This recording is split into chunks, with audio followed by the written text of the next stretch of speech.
Guys, hello, welcome to the Saturday morning stream. How are we doing today? Are we doing good? Let's just jump right into this, okay? Let's just start here. Welcome. I'm starting to get my new layout all figured out and situated. Oh no, is that a corner in my green screen? Is that just something on my monitor? No, it's my mouse. Okay.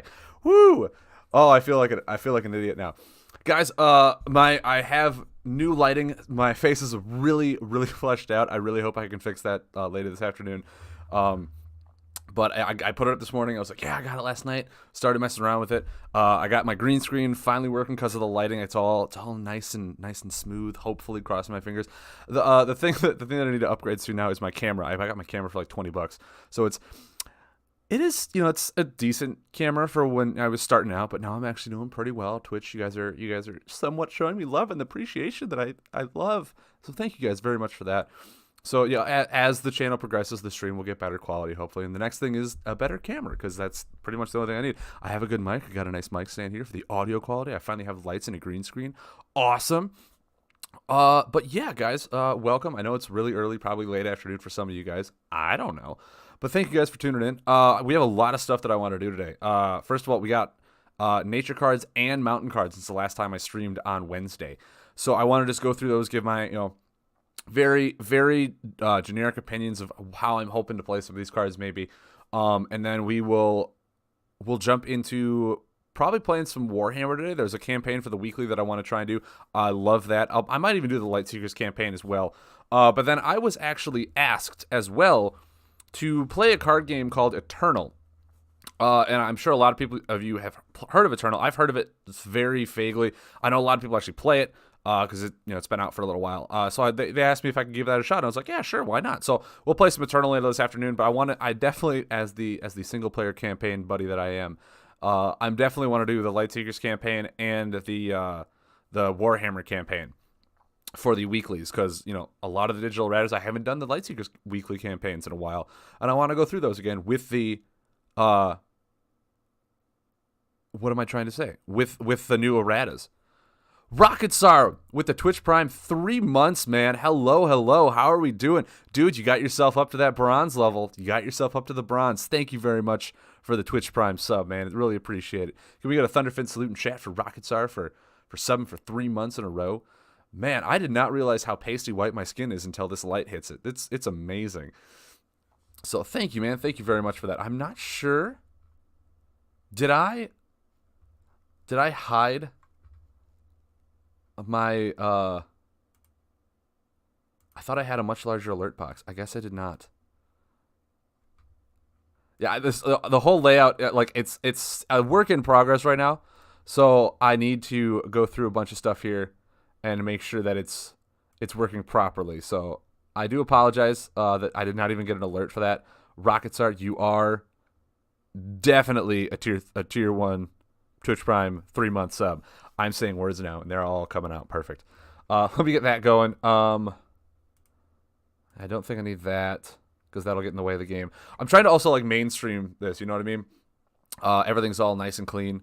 I think Soil Tunneler will see a bunch of play. Oh, dude, I think Soil Tunneler will see a huge amount of play. Like, Rootsinger is leaving, so Soil Tunneler is going to be an amazing card. I'm actually kind of surprised this is not a rare, because it is basically Rootsinger. It is a very toned down, mellow Rootsinger. I'll say that, but I think this is a very nice balance of what they wanted to do with Rootsinger and what they should have done with something like that in the first place. It's very good graveyard recursion for nature, and it's an insect, which is awesome. Insect is getting some amazing support. Love it so much. I cannot wait to just dive into the insects again once this comes back. There's some uncommons that I have a harder time finding some rares. Really, that's interesting to hear. That's very interesting. I mean, there are more uncommons, so it's a wider collection, I suppose. But Soil Tunneler, yeah. I believe Tetra revealed the nature cards on Thursday, which is awesome. They're finally giving content creators stuff to do that. And I heard a bunch of other people too. I'm still in the talks. I have been approved to do some card reveals. We're just trying to figure out a day for me to do it. So I don't know when it'll be. I'm in the talks with Jade. Jade and Lee and everyone there are super busy. So waiting for an email back to figure out what day works for them, for me.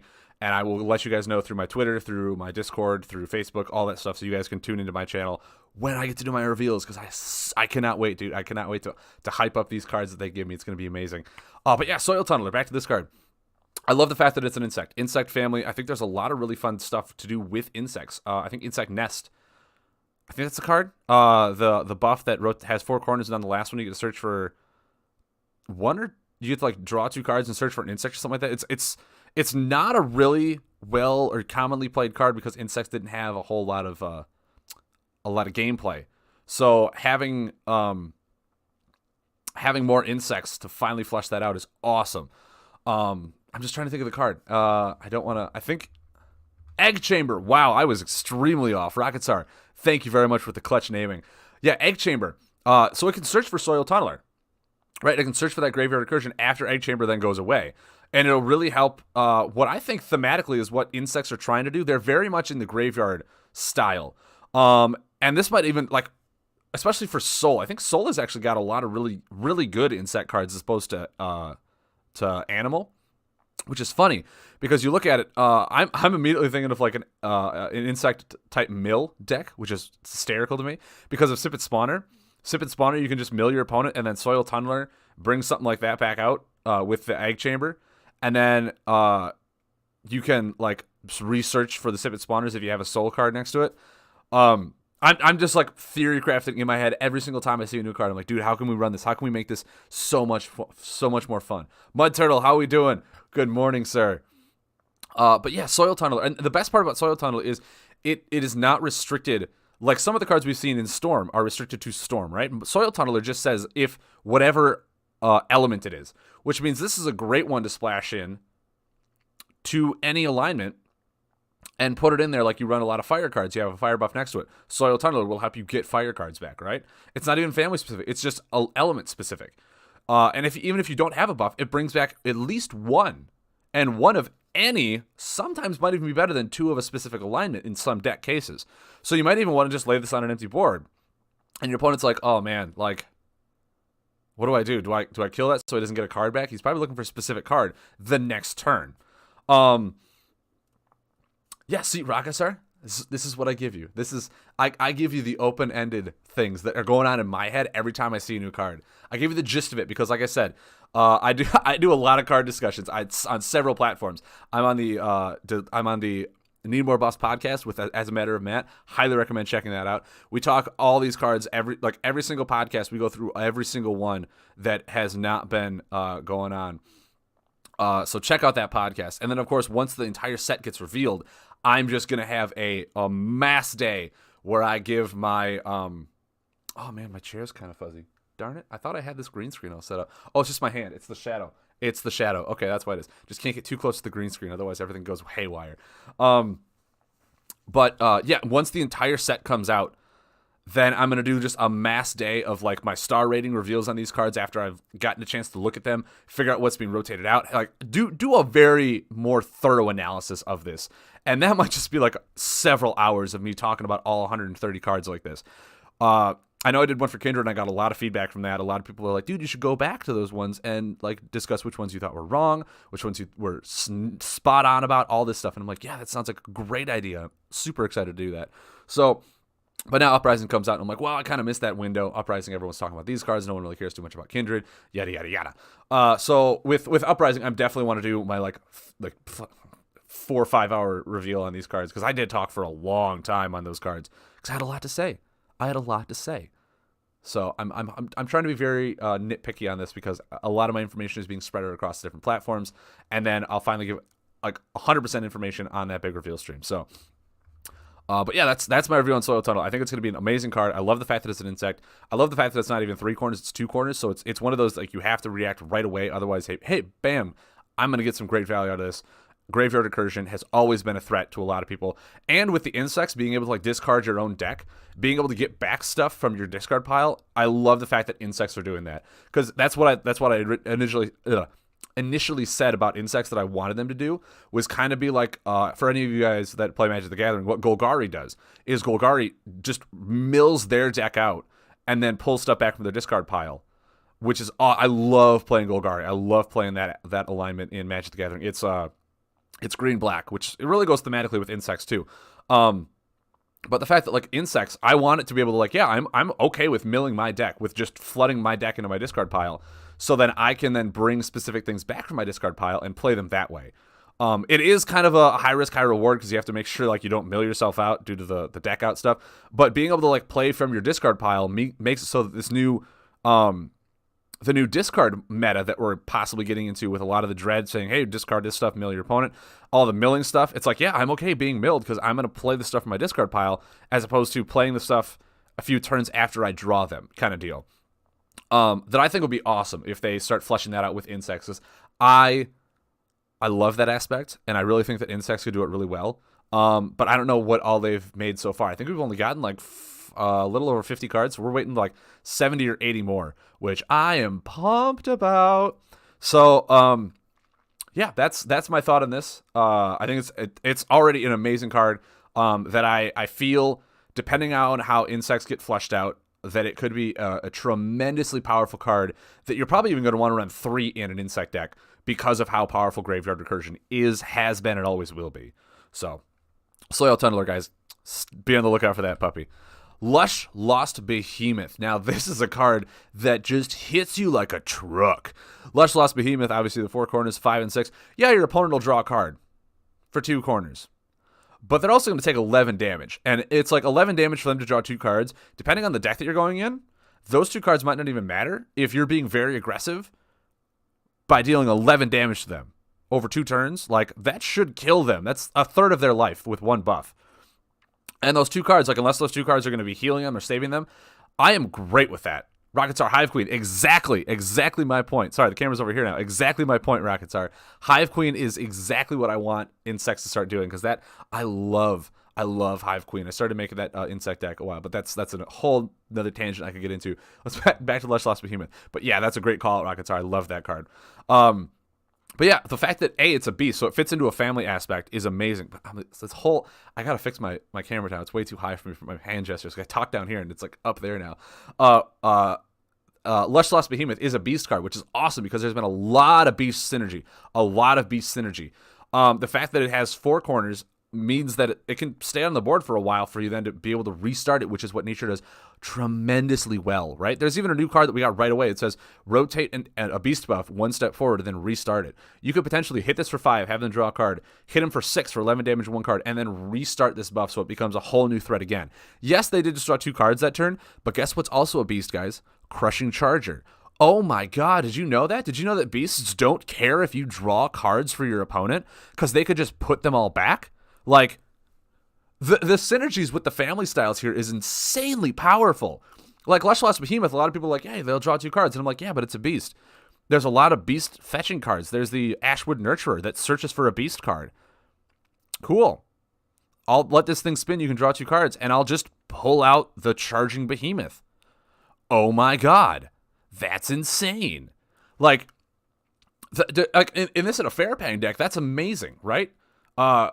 Just being able, I have a lot of that stuff, and then I have Moonlight Burrowers to then start looking for certain cards after the underlined cards go. Like, there's so much amazing card synergy that's coming out just between Kindred and Uprising that really shows the uniqueness and the, excuse me, guys, the technical aspect of all these card designs have evolved so much since I started playing in Awakening that like, I'm still looking over here at the camera, and the camera's over here.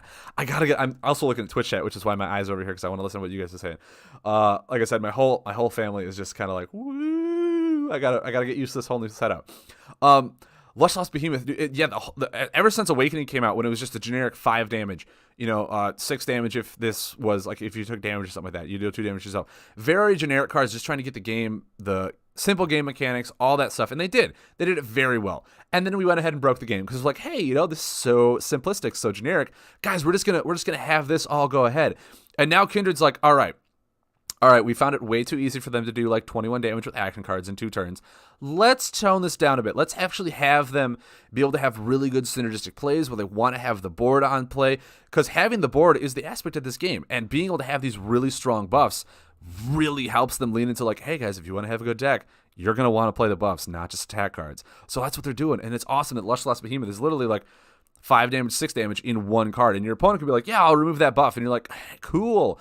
Guys, did you know that we just got Graveyard Recursion? Oh my god. Put a Soil Tunneler in a beast deck for animals, just 1 insect, because I believe the Stampede runs with insect and beast cards, guys. Did you know that? What? So you can put down your animal card next to a Soil Tunneler, bam, bring back your beast from the graveyard, really start going for another rush. Like I said, this doesn't require a family. It's a nice insect family card. It's awesome, but it does not require a family. It's an element, which is animal. So nature cards are really lining up really well. They're fleshing out their whole aspect, but still allowing them to be diverse in every other element, every other alignment, which is awesome to see that they're finally taking everything into I'm getting lost for words here, into consideration when making these really dynamic cards. And I believe, I think it was Ezekiel, who's an amazing streamer, by the way. He's on Team Superior Seekers. He's been streaming. I don't know if he's been streaming more or less. I haven't seen him around or talking lately. He's been really busy with work. I do know that. But I think he said on Facebook, because Team Superior Seekers has been in development with Bova, their amazing Sky Slayer Vandal deck that I played at the tournament, and it was amazingly well done. And he sat there and went, Lush Lost Behemoth, lay that in 1 turn. 2nd turn, lay Sunstrike. Okay, Sunstrike is 7 damage. It has gravity. Spin Lush Lost Behemoth. So that's another 11 damage. So that's 18 damage. Cool. You get 1 additional action after laying Sunstrike. Light Lasher. I'm not sure if Light Lasher got rotated out. I'd have to look to see if that's a retired card. I'm almost positive that it is, but I don't know for sure. If someone could look that up, that'd be amazing. But he said Light Lasher Light Lasher requires gravity. I think it's a solar card. It requires gravity. You deal 3 damage with Light Lasher, right? So we were at 18. That's already up to 21. Spin Lush Lost Behemoth back 1, because you're allowed to do that with Light Lasher, to deal another 5 damage. That's 26 damage. It's getting rotated out. Okay, Rocket Star. Okay. So never mind. You can play that in like classic mode where it's all the cards. But yeah, I was going to say that's 26 damage on like turn 2. That's ridiculous. Yes, your opponent just got 3 cards, but they're at like 4 health. What? So yes, okay, that got rotated out. Probably for that reason specifically. But just cards like that is nuts to think about. It's amazing to just see how well this stuff does. And I mean, what you can do instead of Light Lasher, just lay Lush Lost Behemoth and a Gravity Meddler. Because I think Gravity Meddlers, I think that came in like Uprising, or not Uprising, in either Kindred or Mythical. Just put a Gravity Meddler down. You still have 1 additional action. You can just like defend, I don't know, Blinding Beetle. Defend with Blinding Beetle.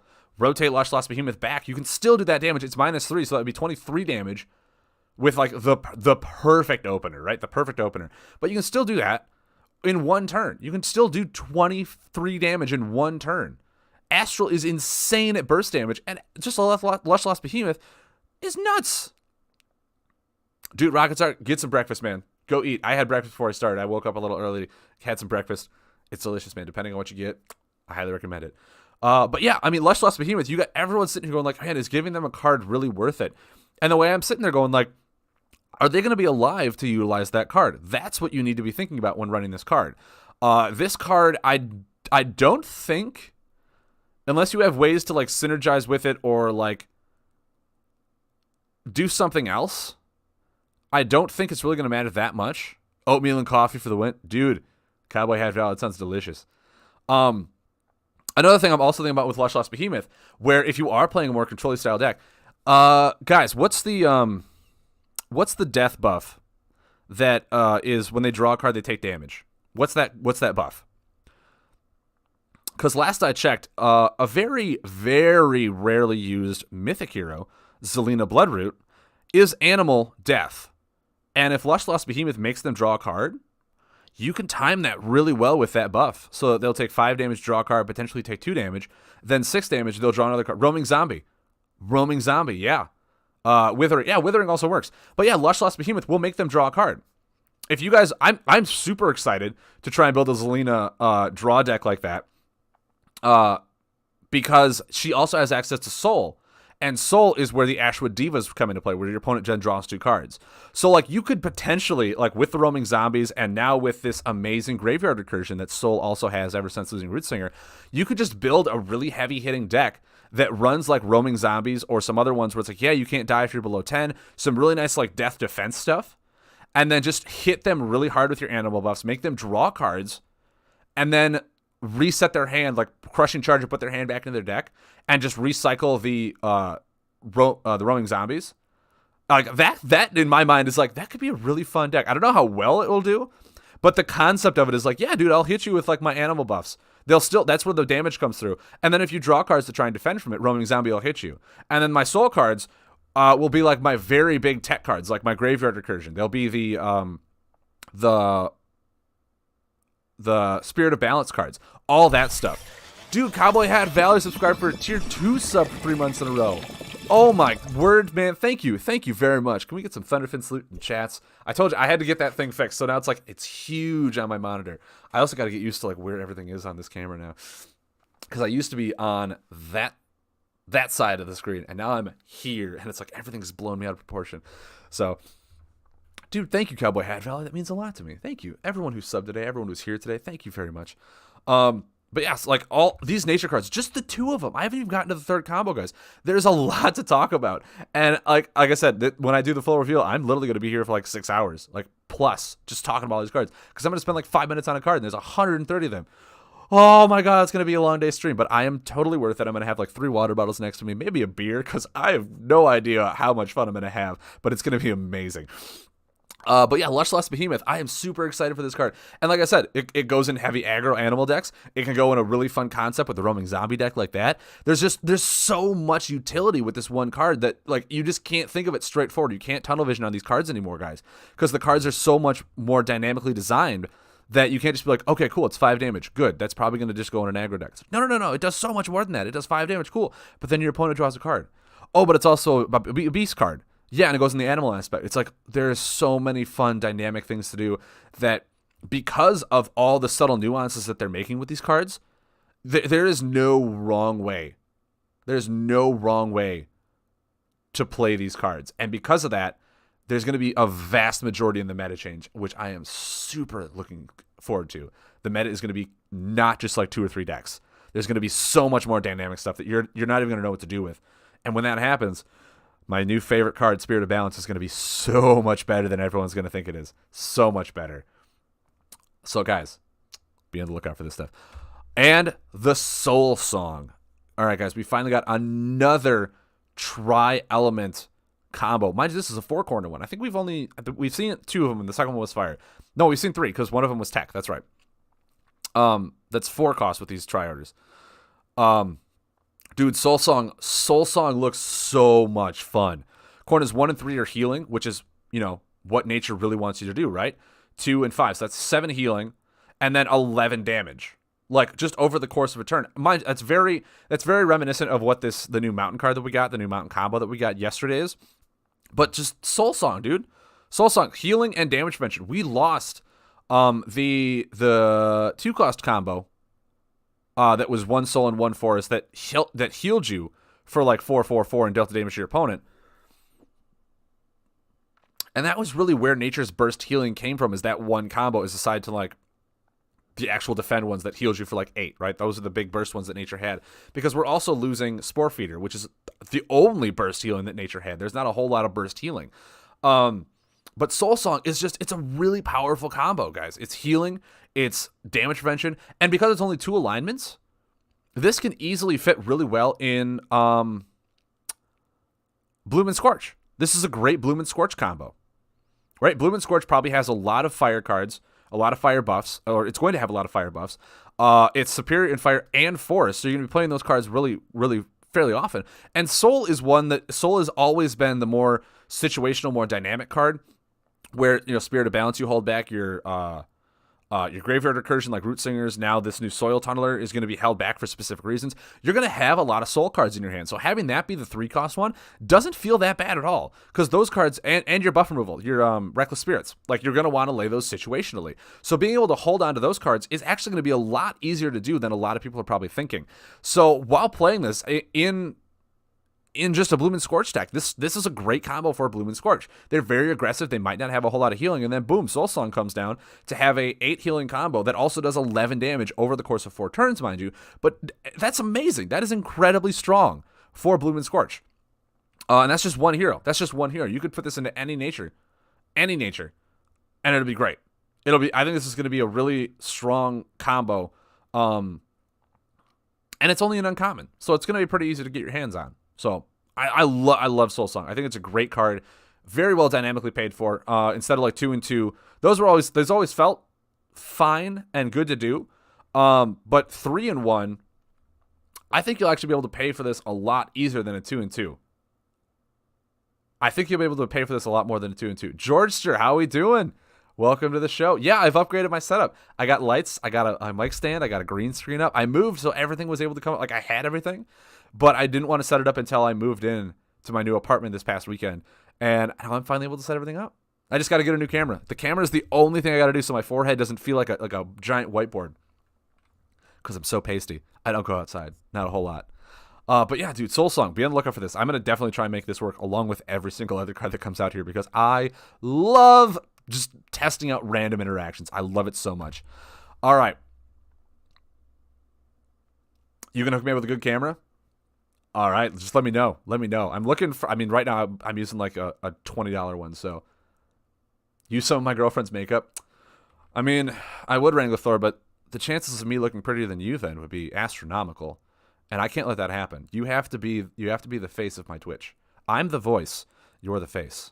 And I keep going over here because this is where my camera used to be. You're the face. Remember that. You're the beauty behind the brawn. But yeah. So now onto the mountain cards, man. You're the storyteller. Oh, you're the visionary. That's right. But dude, the visionary. It's a really important job. It's a really important job, man. Prison Bite Scuddler. First of all, I'm just gonna go ahead and say this right now. Ancient Miner is rotating out. Prison Bite Scuddler is gonna be an amazing card because of that. First of all, it's crystal as well. Crystal, and it's an insect. Which Cowboy Hat Valor just said bugs. Yes. Prison Bite Scuddler is an insect. They're finally spreading out. They're spreading their wings. We did already have quite a decent amount in Mountain with the roach. I can't think of the name because I'm really bad at names. I do apologize. I'm good with like what the card text says, but the names I'm just like bleh, I blank on them. I have it on my second monitor at all times so I can read the names sometimes. But yeah, Prison Bite Scuddler, 2 damage right when it comes into play. So it's a buff that actually has immediate action, which is what a lot of these powerful buffs didn't have, which is why a lot of people just didn't want them because they wanted to have an immediate action on the board. They didn't want to have to wait for 2 or 3 turns. That's why the buffs always felt really slow, unless it was like 7 damage with a mage ship. That was a good buff. But 2 damage right away, so it's an instant buff where like, yeah, I did half of the thing already. Now I feel good if the buff just sits there, or I don't feel too bad if it rotates out. But then over the next course of turns, you get to draw 2 cards with this. That is so good. Like Prison Bite Scuddler, I think it's going to just be a really good card. A lot of people might even try and splash Crystal in for Crystal Leeches and the Prison Bite Scuddler. By the way, why is Crystal Leech not an insect? Can we just discuss this? It's clearly a bug. It's clearly a bug, not a beast. Can we Play Fusion? If anyone from Play Fusion is out there, can we discuss why Crystal Leech is not an insect? We already have Thunder Slug, which is a beast removal. Why do we need Crystal Leech to also be a beast removal? Can we get an insect removal? Can we just switch that family up so all the beasts don't have all the buff removal? I know Reckless Spirit's undead, and that's awesome. I think that's amazing. And a lot of them don't have any other family alignments. But Beast just seems really strong if it has 2 cards that are buff removal. Just give it to insects, man. Just give it to insects. Insects. They deserve it. They deserve Crystal Leech. Just saying. Anyway, back to Prison Bite Scuddler.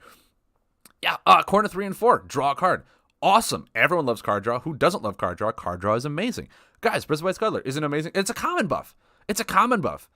Which means a lot of people are probably going to get this really quickly, and it's going to be able to fit into a lot of decks. Prismite's got, like, you're going to see it. You're going to see it. Everyone loves card draw in this game. Everyone loves card draw. Yeah, that's the thing Cowboy had value. Damage up front. It's already done 50% of its thing, which is what I really like to see on these buffs, where it's like you're not waiting for several turns to get the buff active, and then they just remove it, and you're like, well, that was a dead turn. So having, like, I think it was Rebel Roach. Rebel Roach is the card I'm thinking of. Rebel Roach dealt 3 damage when it came to play, and then afterward it was just 5 healing. That, it didn't unfortunately see a lot of play because of a lot of the Awakening cards that were out. They felt way stronger than Rebel Roach, right? But Rebel Roach, it was a great example of how a good buff should, like a mid-range buff should work. Does half of its thing, so right away it has immediate impact on the board when you lay it, so you don't feel bad like you're waiting this entire time for something that's only like 5 healing, because there's action cards that do more than that, right? There's action attack cards that do more than that. The buff just felt flat. But it dealt 3 damage after a few turns, and then it healed you for 5. That's awesome. I thought that was a really well designed buff. This one is 2 damage right up front. Still feels really good to lay. And then after you lay this, not the next turn, but the turn after, you draw a card, and then you draw a card, which is really difficult to do in Lightseekers. Drawing cards is way, the value of it compared to other games is so high, which is why Prism Bite Scuttler, it's good. It's really good. You don't even care that it's 2 damage. Like, you guys laid Ancient Miner to draw 1 card and then 2 cards after just a dead turn. Yeah, damage and then draw. I'm A-okay with Prism Bite Scuttler. Interior Meditator. Now, this one is really cool. I think this is a very dynamic card. We do still have better healing, so it's going to be a very much more situational. Probably going to go into more control type deck than like Boulder Feast or Colossi Idol. But Inertia Meditator, you literally get to look at your opponent's hand, right? It's what Scrying Crystal did, in a sense. It looked at your opponent's hand. Or no, did Scrying Crystal even look at your opponent's hand? I think Scrying Crystal just said your opponent has to move 1 combo back, or maybe like all their combos, and then it moved all their combos back, and then you got to deal damage to them based on how many combos they moved. That's what it did. That Inertia Meditator is literally, you look at your opponent's hand. Searing Wind? Isn't that a storm? No, there's a crystal card that Mountain had that's getting rotated out. It was a rare. I'm not thinking about Searing Wind. I'm thinking of the crystal card. It's getting rotated out. It was an attack card where your opponent moved all their combos back from their hand, and it dealt damage based on the combos. I know Searing Wind is a great combo, and it moves all of an element based back to their deck. It just does 8 damage. Scrying Crystal. Yes, thank you, Mud Turtle. What did I say? What did I say? It's like, I thought I said Scrying Crystal. Maybe I didn't. I don't know. But yeah, Scrying Crystal, you didn't get to look at your opponent's hand, first of all. First of all, you did not get to look at your opponent's hand. Yeah, only the symbols. What Inertia Interior Meditator literally gets you to look at your opponent's hand, your entire opponent's hand. In case you guys didn't know, there's a Storm card that does this, where you get to put, I think just 1 card back of any type, and you look at your opponent's hand, put back a card of any type. Being able to look at your opponent's hand, depending on the matchup, is incredibly powerful. Incredibly powerful. Because you can sit there and be like, hey, okay, do they have buff removal? Oh, is Searing Wind the action card? You're right. No, it's not a combo. You're right. Searing Wind is the action card. George, you're absolutely right. I apologize. Yeah, no, Searing Wind is the action card that does that. It doesn't deal damage. You just get to put a card back. Sorry about that. I'm thinking of Cleansing Wind. I'm thinking of Cleansing Wind, the combo. That's what I'm thinking of. Like I said, the names are kind of all iffy, but I know the interactions really well. But yeah, Interior Meditator. First of all, you get to look at your opponent's hand. Awesome. Then you select 1 combo, if there is a combo, right? There is a combo. But you're already looking at your opponent's hand, so you get to see, hey, do they have buff removal? Hey, do they have, like, certain combo cards they're looking for? What do they need in their hand that you just literally get to look, okay, they don't have it all yet. Maybe they're still waiting on stuff. Do they have a lot of defend cards? Maybe no attack cards. So you can plan out your next few turns, like, oh, they'll have a lot of defend, so if I put on pressure, they're going to be able to counter it. Or they have all attack cards. Maybe I need to start going so that they can't defend because they don't have defense. All that information is really important in this type of game. Then, if they have a combo card, you can just move it back and heal yourself. If they have a combo, it's only 2. Cool. I got to heal myself for 2. That's really cool. But I moved a combo back, which was probably more important, and I got to look at your opponent's hand. There's so much value from this card that you might even just run 1 of them, right? It's probably overvalued to try and run 3. that one of them just feels really good to be able to at certain times, hey, look at your opponent's hand is probably more important than moving a combo back at any time, which is why Searing Wind was just really good. I think a lot of Storm decks that I played Control, I ran like 2 Searing Winds just because I wanted to see my opponent's hand at most of the time. So being able to see your opponent's hand in Mountain as opposed to Storm, very clutch. Very good card. So be on the lookout for this. I think a lot of these cards are like, it's really hard to say like, oh, this card's not going to see play, because it's like, no, they're a lot more dynamic now. They have their own place in everything, which is going to then change the meta, have a lot more variety of decks out there. So I really can't say at any of these cards like, hey, I don't think they're going to see play, because a lot of these cards I'm like, yeah, I can already see a spot where these cards are going to be fit into a deck. Like that's what makes me so excited for Uprising. I'm super happy with all these cards. Invocation of Flames. So we have our first kind of back to the original payments for 4-cost combos. 2 fire, 1 of each, 9 damage, heal yourself for 5. Now, a lot of people, the American meta, the American meta, just saying, it's going to be incredibly diverse. It's going to be incredibly diverse. I hope all the meta is incredibly diverse right when the game comes out, because I hope a lot of people will be like, awesome, new cards, let's just build everything and see what we can come up with before the meta settles into like what's the strongest. Let's just break the game for the first 2 weeks and then we'll settle it down. But dude, everything's going to be amazing. A lot of people online were a little underwhelmed by this card. We already had Lava Shedding, which was 6 healing, 5 damage. Then we had Stream of Tantos, which was 7 healing, 6 damage. I think that's right. Maybe it's the other way around. Was the healing more or was the damage more? Was it 6 damage, 5 healing? I know it was 6 and 5, and then it was 7 and 6. I know that for sure. Healing more. Okay. Thank you, my turtle. So yeah, this one is the damage is more and the healing is 5. We are going to be losing Magma Blast, which was 12 damage, the big hitter for Mountain. We are losing the Wrath of the Mountain, which was 12 damage, which is a big hitting one for Mountain. So like we're losing a lot of really big damaging things for Mountain. We're losing a lot of those just heavy game enders. And I think Astral's the only ones keeping a lot of their big game enders with planetary alignment. I think that correct me if I'm wrong. I know Nuke is staying in tech, but I'm not sure if the 14 damage one. Is the 14 damage one staying in or not? I am blanking on the name, and that's a very common tech combo because it was 14 damage. It was like half your life. Time Collapse. Time Collapse is rotating out. Yeah. Which is great. In my opinion, I think that's great. I think the game does not need any more like half-life damaging combos. I think Shattering Blast was the other one that could deal 14, now with 13 with the errata. I think that one's also getting rotated out. But it's like, yeah, the game doesn't need half your health gone in one combo. That's what made the attack damaging cards so more valued than buffs, because of how quickly you could do them, and your opponent didn't have time to react if they were trying to lay buffs and trying to play a steady paced game. But I don't think they were fine for what they did at the beginning. And then people realized that, hey, just run attack and defend cards and you get instant interaction. You don't have to play with your opponent's board, and then you blow them out really quick. And because of that, it kind of just made this game that was very supportive on buffs, very built on the buff rotation mechanic that was very diverse and very unique to this game specifically, that like those kind of cards just said, hey, with these cards here, why play slow rotating buffs when you could just blow them out in 3 turns with action cards?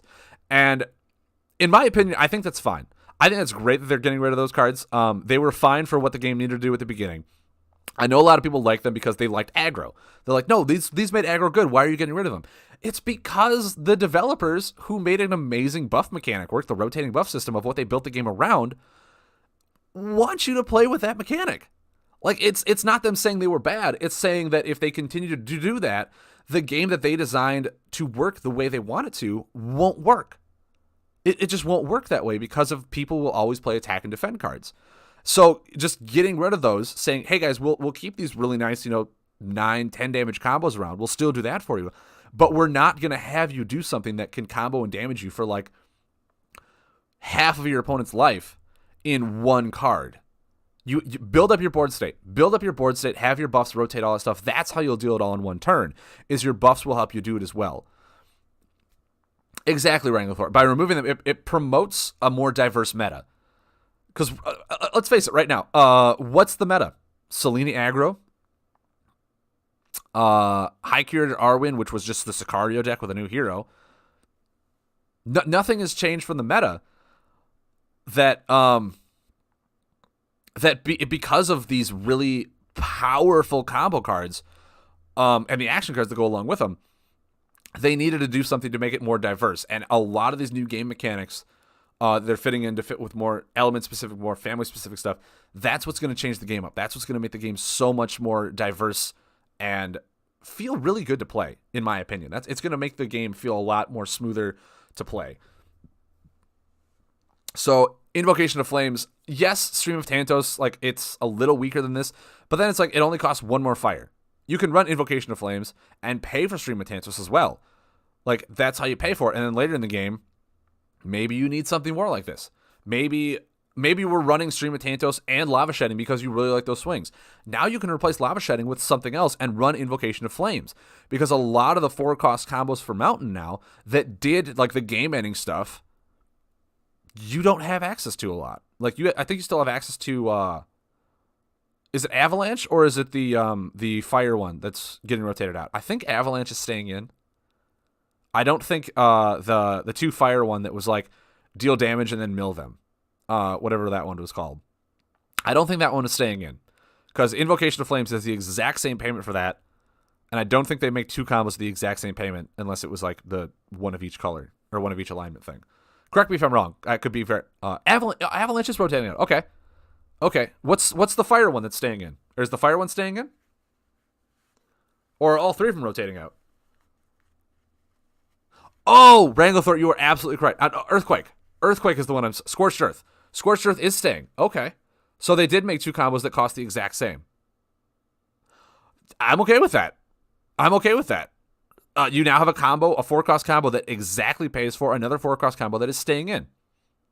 You could decide to yourself, hey, in Mountain, I'm playing a lot of these action cards. I don't have a lot of hands. Put this combo in that is the exact same payment as another 4-cost combo. And depending on the situation or the game style, maybe you want to lay Scorched Earth over Invocation of Flames. Or maybe you want to lay Invocation of Flames over Scorched Earth. Guess what? You have them both in your hand. You get to choose which one you want to play for 1 card. I'm okay with that. So is Earthquake rotating out then? Or is Earthquake staying in? I thought each... Brig Briz, how we doing? Today? But yeah, just the fact... I think each alignment only got one of the 4-cost combos that was staying. I want to say only one of them was staying. Because Nuke is staying for tech. I think... Oh, God, is Rolling... No, which one's the one that's staying for Storm? There was Rolling Thunder. There was Tornado. Then there was Flood. Is Rolling Thunder staying for Storm? Which one got reprinted? Rolling Thunder is. Okay. Cool. I mean, that was the very base, was it 8-9 damage, like off of 1 combo buff? That's really good.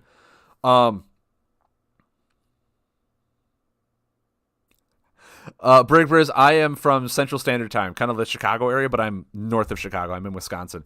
So right now it is 8:45 for me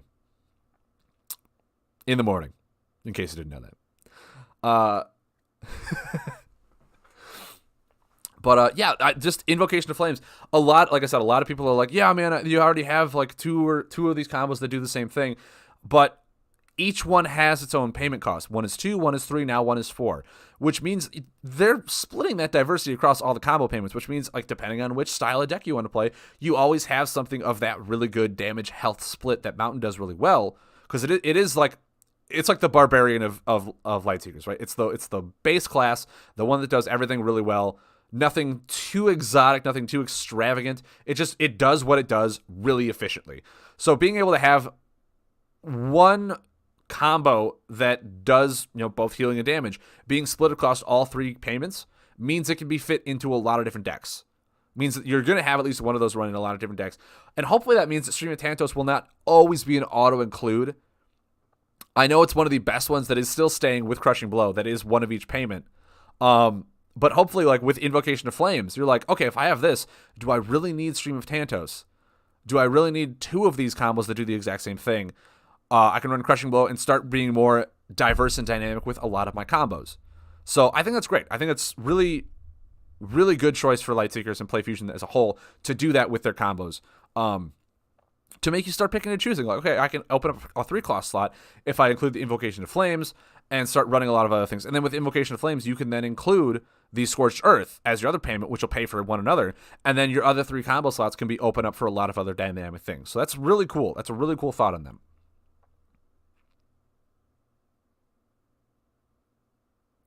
So as an adult, you're ready to stream at 8 a.m. on Saturday morning. You were almost as excited about the stream as I was then.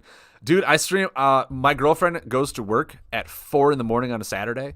It's her like part-time job as opposed to her full-time job because we're both trying to save money because student bills. Who would have thought, right?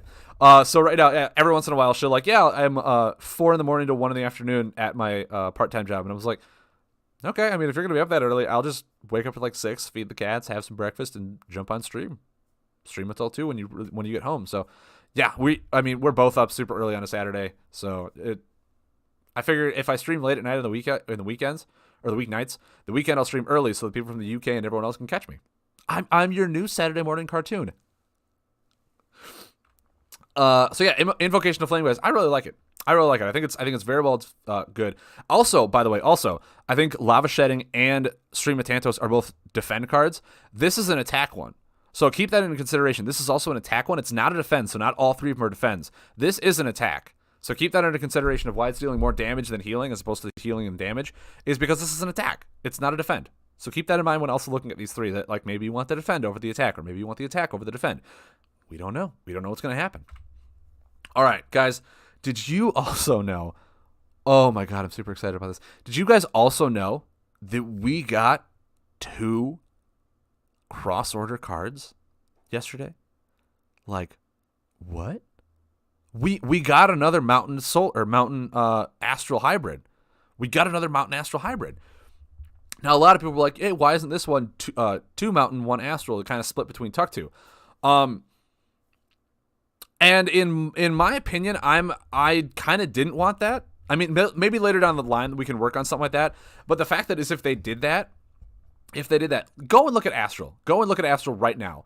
And tell me that a lot of the like solar or gravity cards work really well on their own that don't require you to have, at least a lunar or something else to go alongside them. I think Tuck 2 worked really well with solar and Astral or solar and gravity because there were a lot of cards that ran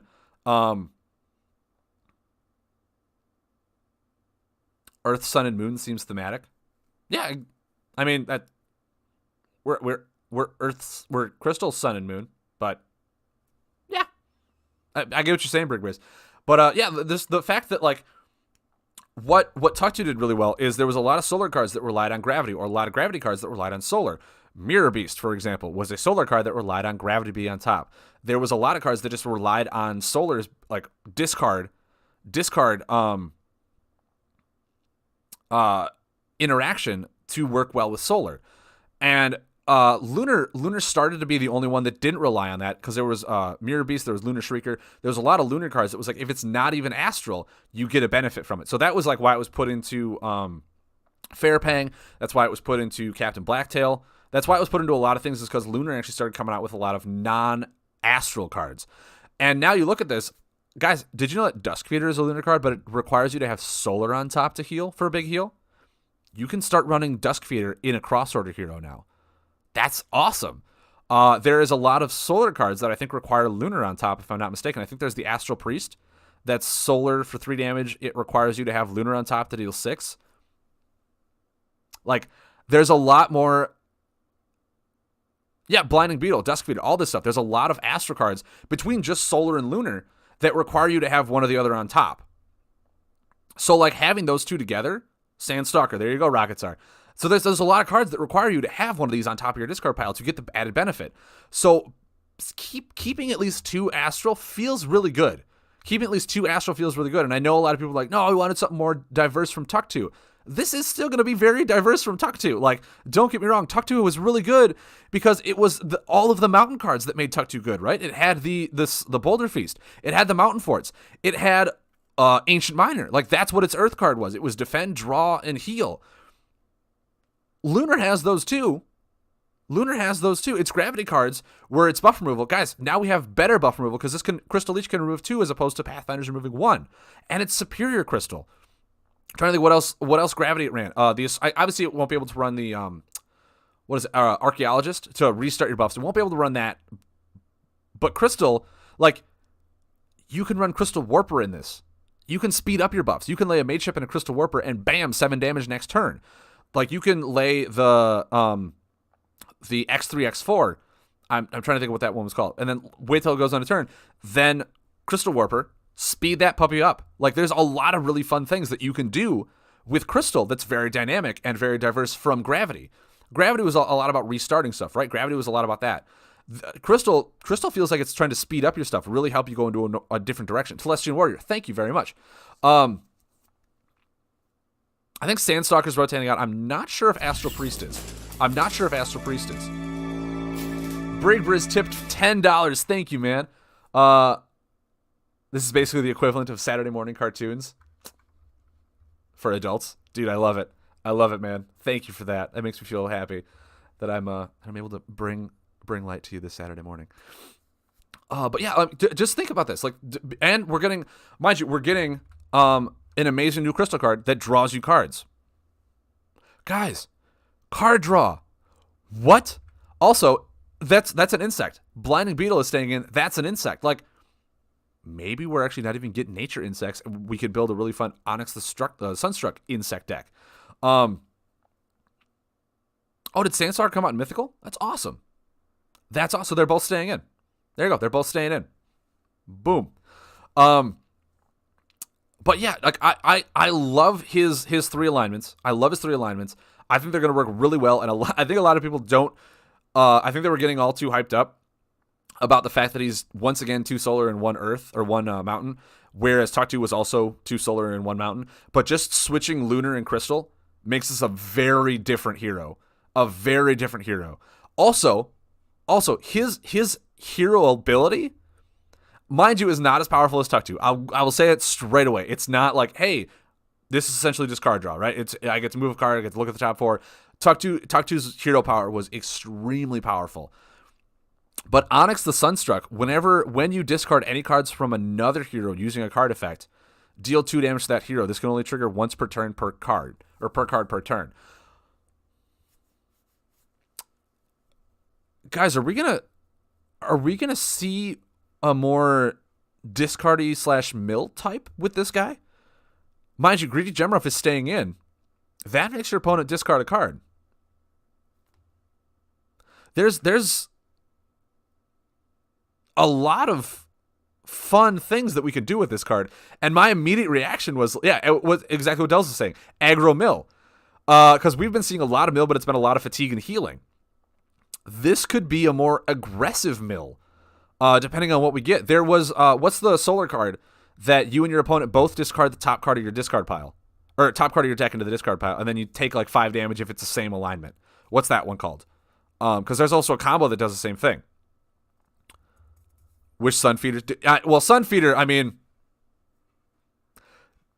yeah, Sunfeeder was very, very unique. Celestian Spellbreaker, thank you, Rangothor. And Rocket Star, look, you both said it at the same time. Sunfeeder would have been amazing, but mind you, like, they probably took a lot of this under consideration. We're like, all right, some of these cards, they can be reworded and reprinted in a different, less powerful way. Because 3 damage and mill the top card, that's nuts. That's nutso. We're already getting something like that with Sipit Spawner. It's not damage, but you can possibly mill more. It's like, depending on the mill aspect, yeah, we're fine with that. But also keep in mind, Rocket Star, that we still have like 70, 80 more cards. They could potentially build or rebuild the Sunfeeder 2.0 that does something like this, and just help you discard your opponent's stuff.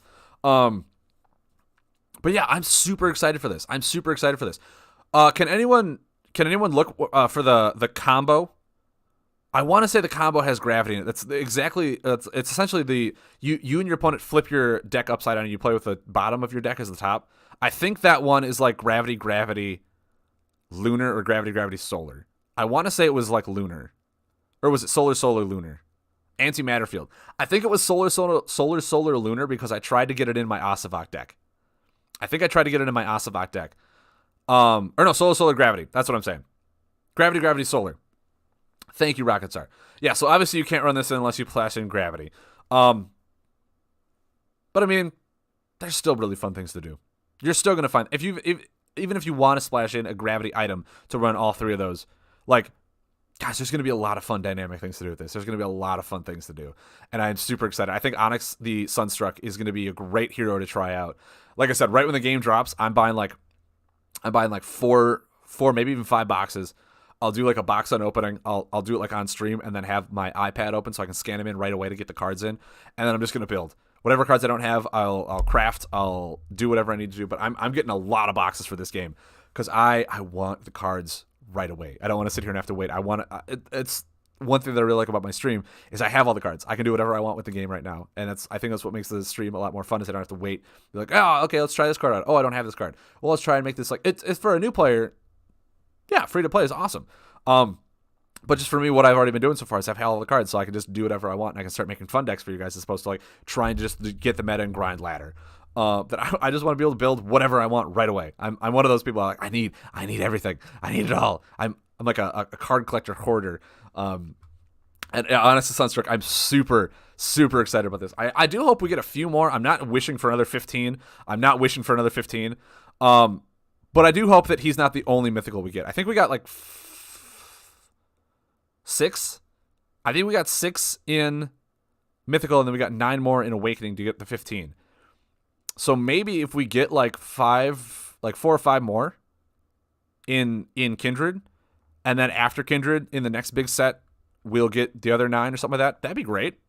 Even if we only get like 3, that's cool. I'm okay with that. You're a meta and grind ladder, George. I mean, that's fine. That's fine. If you want to do that, you're more than happy to do that. I'm not saying you're wrong or anything. It's just right now. I mean, I'm definitely more of a draft player. So if draft ever does come out, I'm going to be drafting. Like I'm going to be drafting a lot. Obviously, when the game first comes out, I will be building new constructed decks like for like the first several weeks. I'll definitely be doing that, and then I'll keep trying to find some fun decks, but I'll play meta every once in a while. I'll grind the ladder. I'll still do that. I'm not opposed to it. But yeah, like the moment drafting drops, I'm gonna be like the Kriparian with what he does for Hearthstone. I'm just drafting, and every once in a while I'll go build a fun deck in like the ranked format if they ever come up with. I think since this is rotation, I would hope they still come up with like a classic format or like a just. What I think a lot of people call it legacy format in Magic the Gathering. Like they come up with a format like that where that you can use all the cards in just the casual mode. I'll definitely be playing some of those if I find some fun interactions. But yeah, dude, I will definitely be playing draft a whole lot. I love draft so much. It's the reason I want to play Warhammer because Warhammer came out with draft, and I was like, yeah, I'm drafting a Warhammer. It's so much fun. But yeah, Onyx the Sunstruck, amazing. Now, guys, we had a very large discussion on this card. This is not actually a buff. Let me just put that out there. It is not a buff. It is a combo defend. So this little thing, I'm just gonna kind of put my mouse right over this. Just don't look at the buff. Okay, it doesn't say buff at all. Buff is not here. Buff is no longer there. It should say defend. If I had a way to write it on there, I would. But this is an amazing card. This is an insanely amazing card. Once again, it fits really well into Onyx, or I think I want to say it's Onyx, just with an A and not a Y.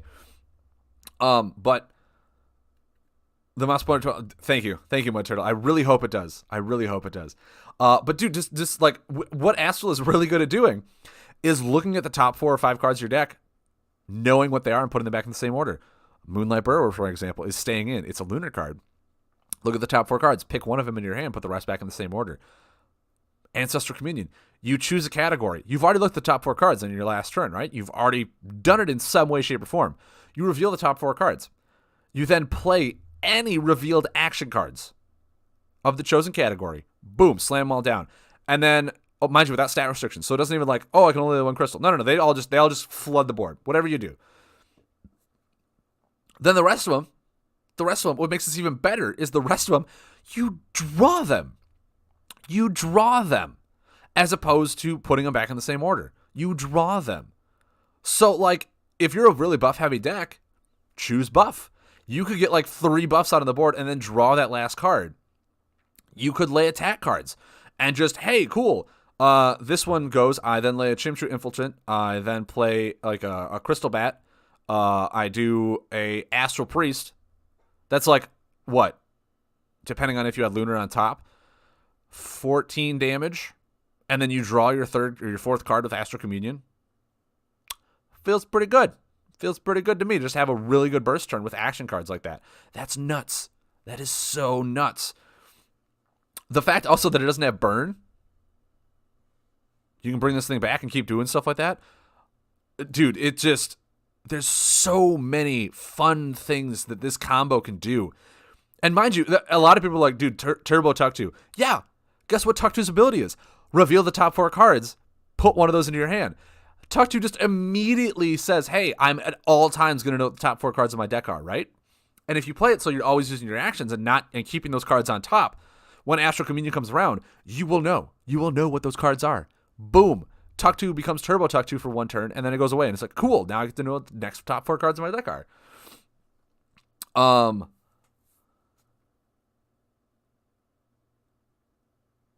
you guys are talking about card stuff. I was like, I don't understand what you guys are talking about at all. But, yeah, Ancestral Communion is a great card. Mind you, Meteor Shower was probably the 2nd best one next to Avalanche. As opposed to what the hybrid combos could do, in my opinion. Meteor Shower just had so much potential, really easy to use, especially with like Reality Rift and all those broken stuff that happened. But yeah, Ancestral Communion is a great replacement for that. I think a lot of these hybrid combo cards, the dual order combos, are great replacements for their predecessor, except for Mountain Dread.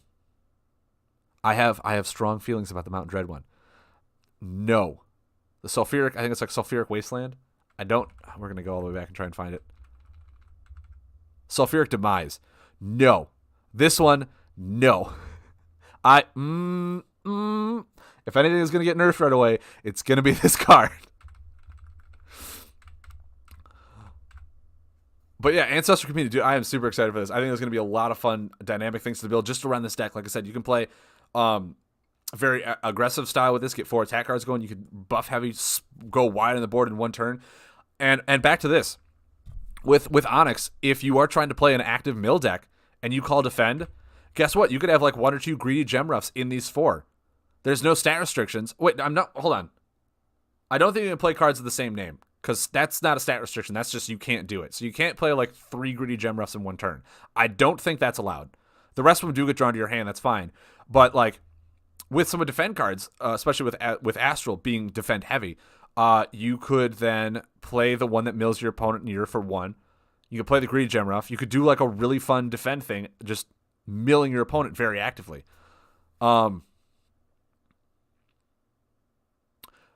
No, Wrangler, I don't. What I do believe that Sulfuric Demise needs is on its... I'm okay. I'm okay. It hurts me a lot knowing that at the start of your turn you always deal 2 damage. So going with Magrock, it's like 100% value. What I do believe it needs is the words, the next damage received from a combo is reduced by 4. So that when your opponent plays a combo attack, this goes away. This expires. I do think there needs to be a way to expire Sulfuric Demise. Otherwise, this is going to be busted beyond all belief. It's so much damage prevention from combos, especially if they try to combo attack you, which is like what we found out is the only way to really kill Magrock is combo attacks, trying to get them before they go below 10 with your action cards, because then, Steadfast Beacon is always going to be out there.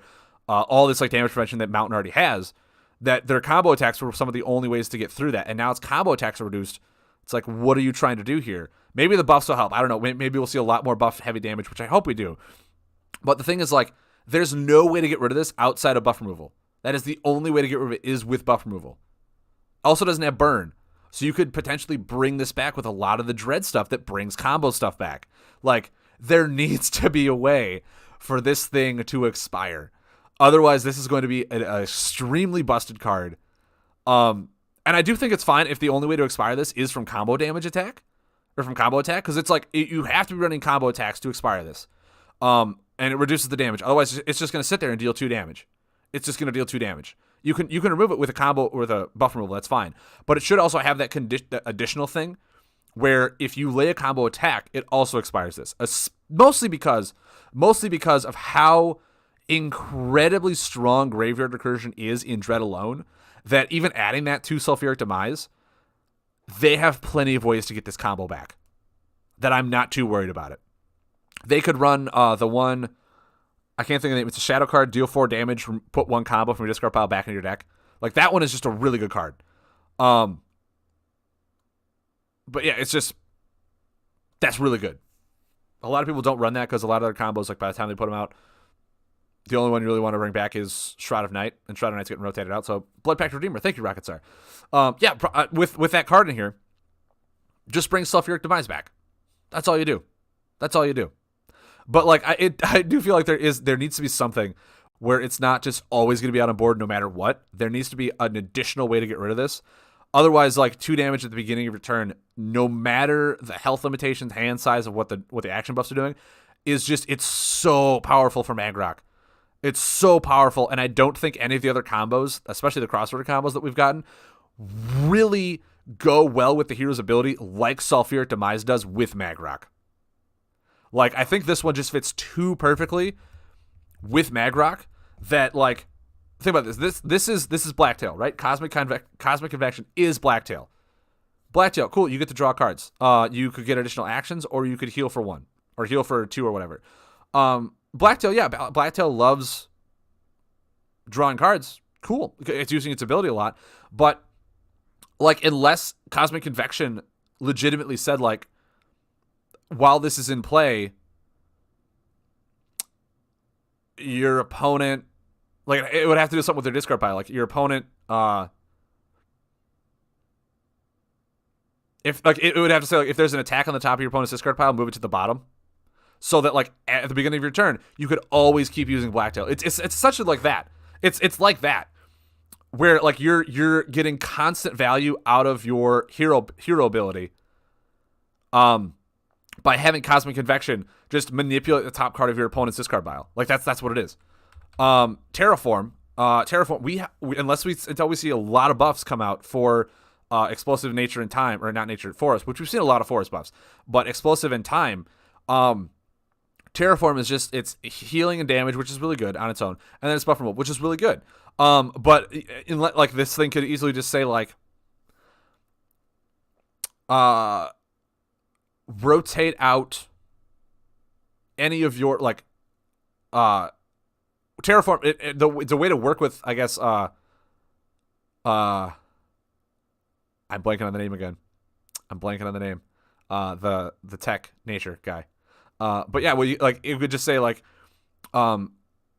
rotate and expire all of your forest buffs in play, then heal for the amount expired, gain 2 additional actions. And, like, it could also even go say the amount of buffs you expire. Overseer Tuskrage, thank you, Rocketstar. It could even then read the amount of buffs you expire, you get to remove from your opponent. But then, like, that card would be busted with Tuskrage because you could just expire 4 forest buffs, remove 4 buffs from your opponent, heal for 4, and then you get 2 additional actions to then deal an additional +4 with your explosive cards.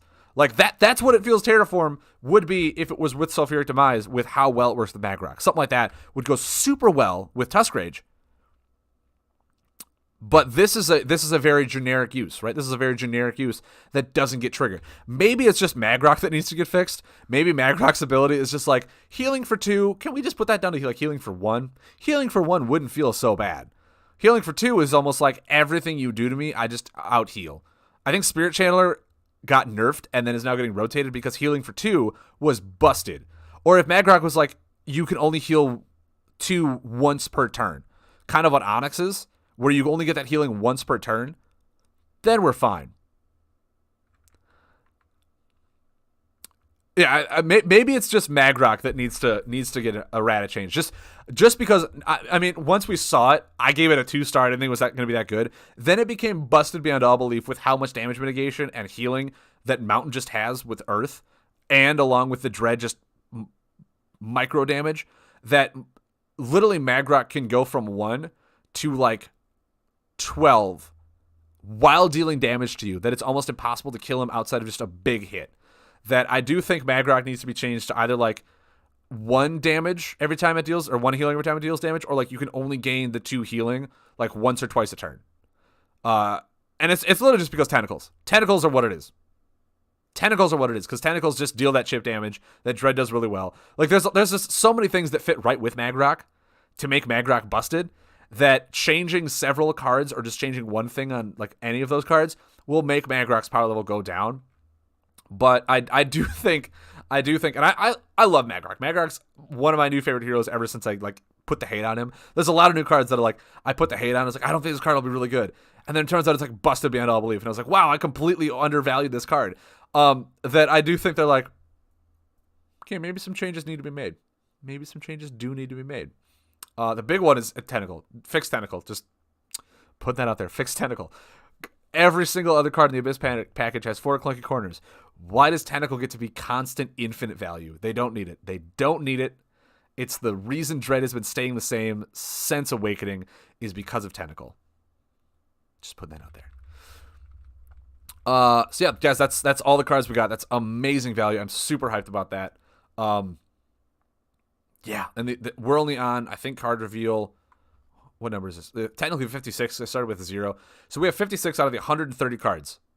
56 out of the 130 cards. We have so many more to do. George Shaw, I disagree. Sicario in Awakening. Well, mind you, just in Awakening, it was... Yeah, because I more played Sicario back when Mythical came out. But even in Awakening, Dread was really fun to play. Like, I won a lot of games with Dread. Actually, no, I built a very powerful Sicario deck just in Awakening and destroyed one of my friends who was playing Mountain Base. Mind you, it wasn't the refined Dolo.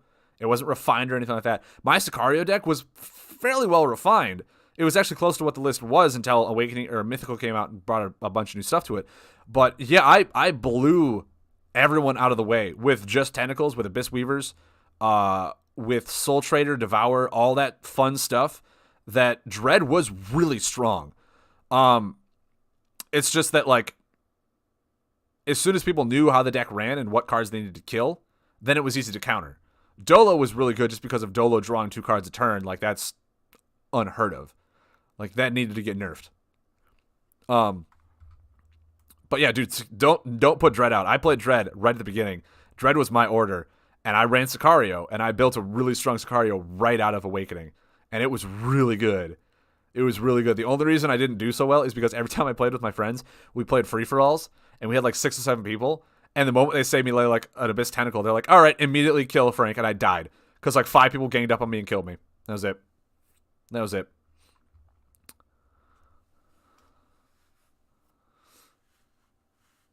Putting it out in Awakening just because of the meta. I mean, that's where Awakening needed to be. Awakening needed to be right at the beginning to make the broken stuff, to figure out some interactions for us to break the game. And now that we've had this game for several years, now they can fix it and refine it, going, okay, we've made mistakes. We're not going to lie. We've made mistakes. Now we're going to fix them. Okay, we're going to fix these mistakes. We're going to make the game more dynamic and better. And it definitely shows. It definitely shows. Play Fusion, you guys are doing a great job over there. I cannot thank you guys enough. It is incredible to see all the new dynamic card interactions that's coming out of you guys. So thank you guys very much for that. You guys are doing great. Rookie mistake, RG, Tentacle when they're all down. Mind you, that was, when we first started playing like that, the weekend of the first Gen Con that it was at. Gen Con 2017. So, like, I'd been playing the game for 2 days.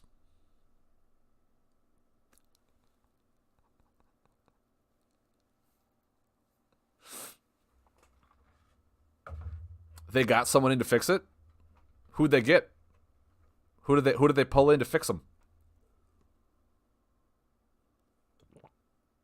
I just realized my water bottle is green. Isn't that amazing? It feels like I'm drinking air. Delicious air.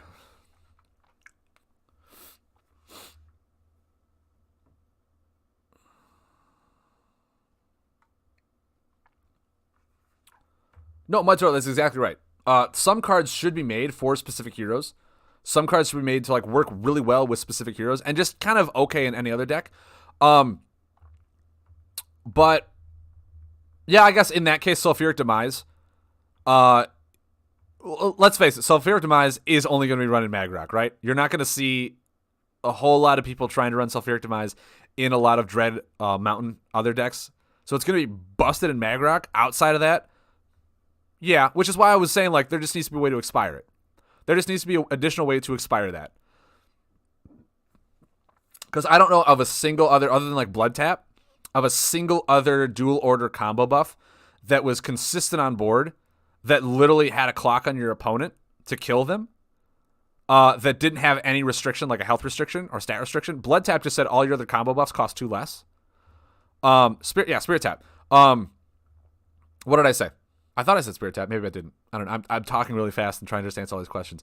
But yeah, Spirit Tap was the only one that I know of for a combo buff that was dual cross order that was constant on board, but it literally was just a benefit to you. It was, I said Blood Tap. Okay. Thank you, George Chester.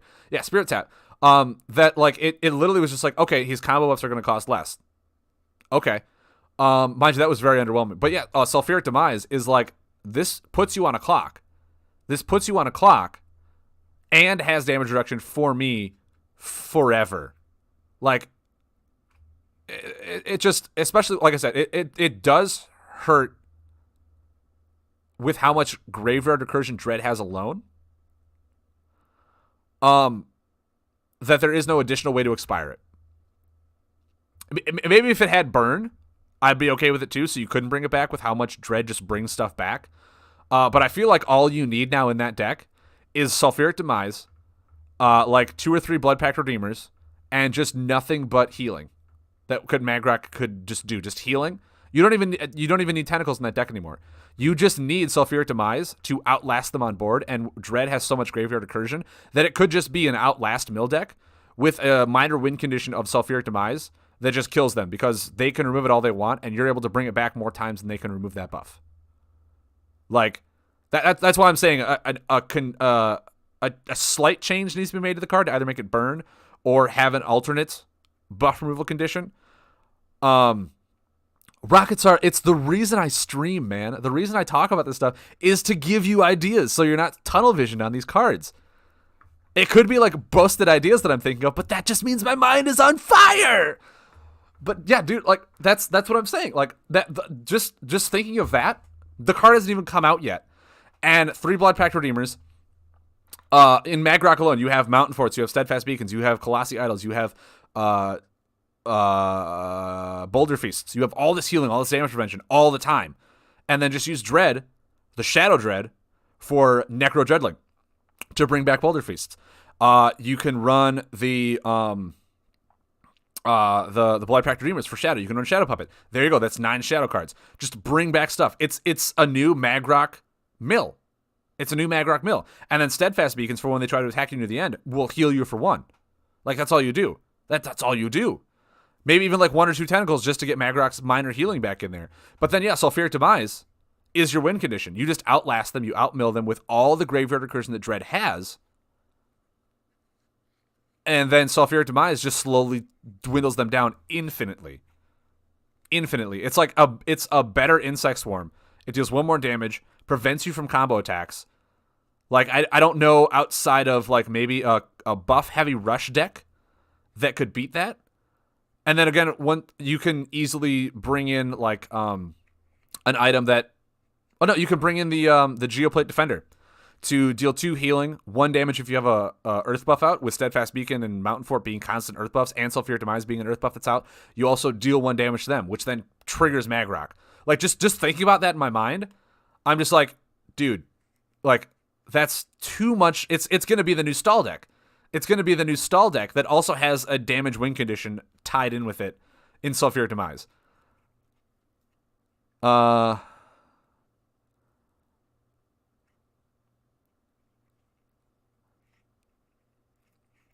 We are playing with our time for your ideas. Oh, we are paying with our time for your idea. Yeah, man. Good thing is, at least in physical. No, yeah, in physical you won't see it. But the thing is, like, and I hate to admit this, the physical scene is not as well developed as the digital scene, and everything I've seen online or on Discord or anything like that is about how the digital scene, people hate stall and fatigue decks. And that's a lot of people who play digital because a lot of people don't live in a variety or wide area where they can go play physically. Tournaments are a completely different scene. You'll never see a deck like that in tournament. Never, ever, ever. You'll see the original Magrock that does the damage and can kill you with Sulfuric Demise still being really good. But what I'm saying is like that deck is going to be a 50 to 60 minute game that has the alternate win condition of Sulfuric Demise. If it just can't mill you out, it'll at least deal poke damage, and like over time, it'll deal 2 and 2 and 2 and 2 and 2 and 2 and 2, and you'll just be dead. And there's nothing you can do about it. So, yeah, give it burn, or give it the next time you take damage from a combo attack, or even just like the next time you take damage from a combo, reduce it by 4 and expire this. Because being from attacks does limit you, especially now that they're trying to go really heavy on the combo buffs. 60 limit time in tournaments, that's, you'd still get one game in and have to go time limit around 2. You'd still have to do it. I don't care what you say. Playing this deck, you go 45, 50 minutes on one game. But yeah, just have it be the next time you take damage from a combo, reduce it by you can use reduce it by 5. Reduce it by 5, be a nice good number, and then expire the buff. But I know the attack, a lot of people are probably going to start playing combo buffs now, and that's the way that they're going with this, and I'm really happy about it because combo buffs are super cool as opposed to combo attacks. But having no additional expire condition to this combo, with how much Graveyard Recursion Dread has, with no burn on it, means that there is going to be a problem with this combo buff. And I've already stated it. I will not be surprised if people watch the stream and go, I'm going to build that deck first day and see how well the stall meta still does. I'm going to do it. And I'll be like, I know I said it. I said it on live. You guys can do it. Out of curiosity, how are physical cards affected when they do errata for digital cards? So, Brig Briz, that's a great question. Right now, with the huge errata dump that we previously got, that was strictly for digital cards. That was strictly just the digital errata. The physical ones still say what the physical cards do. So, like, Reality Rift is a great example. Reality Rift got digitally errata to where you draw a card as opposed to getting an additional action. Whereas if you play it physically, you get that additional action because that's what it says on the card. There are some cards that were nerfed prior to the big digital errata dump that gave certain cards like burn or stuff like that. But physically, Looper is still an attack. Digitally, Looper is still a buff. Dolo does. Oh no, Dolo has 32 health. I think digitally Dolo has 31 health, but it still does 3 damage because there wasn't a errata prior to this big one. Yeah, so like there have been a lot of digital erratas, but Brig Briz, if don't get too confused, I will put this disclaimer out right now. Based on how many erratas they have done previously and all this stuff, the cards that they have errated or changed have strictly 95% been to the Awakening set, which once Uprising comes out, all of that is getting rotated out anyway in physical and in digital for the ranked mode. So all of these erratas are only going to be sticking around until Uprising comes out. Then there's only like 4 cards that are changed, and those 4 cards are going to be reprinted along with some other cards for like the new family symbols on them from Awakening that are staying in the core box. So that is the difference in physical to digital. A lot of the physical cards still read what the physical card actually says, as opposed to the digital ones where they change them minorly to drastically to see, just kind of test the field digitally where they could to change the game because we were not getting Uprising for a while, so they had to do something so that the game didn't feel so stale. But yeah, that's why everyone's like, yeah, the digital erratas, they totally mess up physical. But it's like, we know that. We're aware of that. We understand that. We know why you did it. A lot of people who play the physical tournaments, a lot of people that go to the tournaments, we're salty because it's really hard to test because they used the app. They used the tool they had to test their physical tournament decks. And I understand that. I 100% understand that. I don't say, it's not your fault you play physical. I'm not saying that at all. I completely understand where you're coming from. I played physical too. It's really difficult to test a deck physically with all the digital erratas that change the cards so much. But once Uprising comes out, none of that's going to matter. It's all going to be swept under the rug and be like, okay, cool. All the Awakening errata stuff that we did, all the stuff that we did to these combos, these action cards, all of it's going away. We're using you as guinea pigs for the new set to see what kind of interactions you guys liked, what stuff worked, what do we needed to change, what numbers we needed to micro to handle to make the game more fluid and more dynamic and less like tunnel vision down to what just worked. So yeah, don't worry, man. A lot of these erratas are just going away once Uprising comes out anyway. So, oh no, George, I'm not saying you're attacking me. I'm not saying it at all. Like I think yesterday on the Discord server, if you guys noticed, I made a joke to Benny himself, where I said, Benny, it's okay. You can just admit that you accidentally leaked a combo buff for a hero campaign, one of those broken ones. And everyone's like, why? Why would you say that? And then Benny goes, I guess I could say that. And I'm like, well, I mean, I didn't say anything, but if I did, I should at least get to name the card. And then Benny immediately goes, well, if you were to name such a card, what would the card be? And I was like, oh my God, is this really happening? And I said like Ancestral Domination because I wanted to be something close to what the Ancestral Calling does. Or is it Ancestral Communion? I've already closed the card. I think it's Communion. Ancestral Communion. Let me just open this back up. Yep, it is Communion. That, like, yeah, it's like, Ancestral Destruction. That sounds really good unless it's fitting into, like, a meta deck. And then Benny goes, well, that's a coincidence. And then he, like, shows a clip of the word Ancestral Domination in what looks like to be a resource file for Lightseekers. And I was just like, no. What did I just do? So I'm just saying, once Uprising comes out, if there's a hero that runs exactly how that card is worded as a buff, where at the beginning of every turn they draw 4 cards and play them, and it's called Ancestral Dominance, guys, I'm already at fault. Okay, I'm already at fault for giving the game developers an amazing idea that everyone hates. So, hey. But, hey. Yeah, I mean, it's fine. You gave the DM ideas, and that's a big no-no. I mean, yeah. I almost, like, as soon as I see that and it does come out, I really want people on the Discord and Facebook to be like, this is so busted. Why would they do something like that? And I'd just be like, guys, it wasn't their idea. Okay, don't blame them. Just don't blame them, okay? It was not their idea. Not their initial idea. For all I know, they had the idea. And because I said it out loud, they're just like, all right, we can at least let him name the card, right? Like, for all I know, they already had that in a hero campaign. And all I did was sneak my way into saying, can I name the card? Like, squeak in there. That's all I did.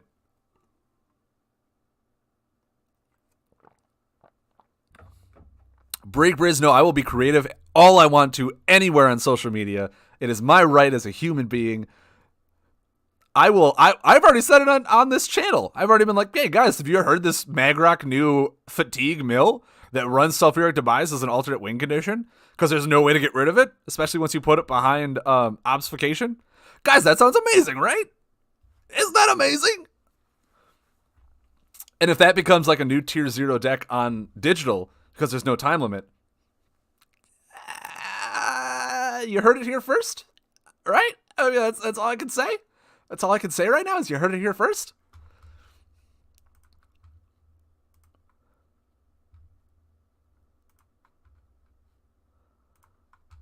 But, oh man.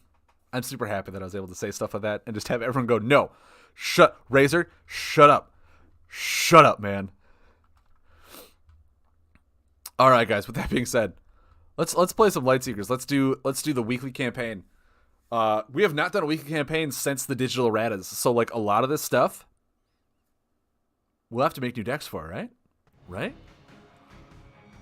All you can say is that we are all very disappointed in you. I mean, maybe. But I love you guys anyway. I love you guys. Just be disappointed with me all you want. But I love you all the same. Alright, we have the Marty Madness. Oh, word. The Bumper Blobby.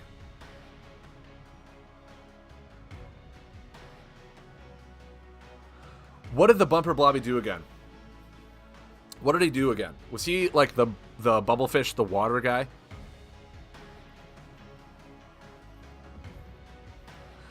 Wrangler, I am like an extra large Red Bull to your mind. That's what I am. That is exactly how I want to be pictured in a concept art. It's just me as a giant Red Bull can. it was hard with the new erratas. Delzo 1, we are in for a treat then. Brig Briz, who donated $10, you're the person who wanted me to play the Eternal. I will start playing Eternal around like 10:30, 11 o'clock. So I got about an hour and a half, and then I'll start playing Eternal because I do want to check that game out. I've heard it's a lot of fun. And I'll have to go back into the Discord chat to find the code you gave me. But yeah, we're gonna play some Eternal later this afternoon. Right now, I want to see how we can get these campaigns done, these weekly ones. Maybe if I have time Monday, I'll do the Warhammer one on stream. If I don't think I will, for all I know, Jade could be like, "Hey, you want to do a Monday, the card reveals?" And I'll be like, "Yeah, of course I do." And then I won't have time Monday, so I'll maybe just do the Warhammer campaign on my own time, and we'll do next one or something like that. Brig Briz already clipped it.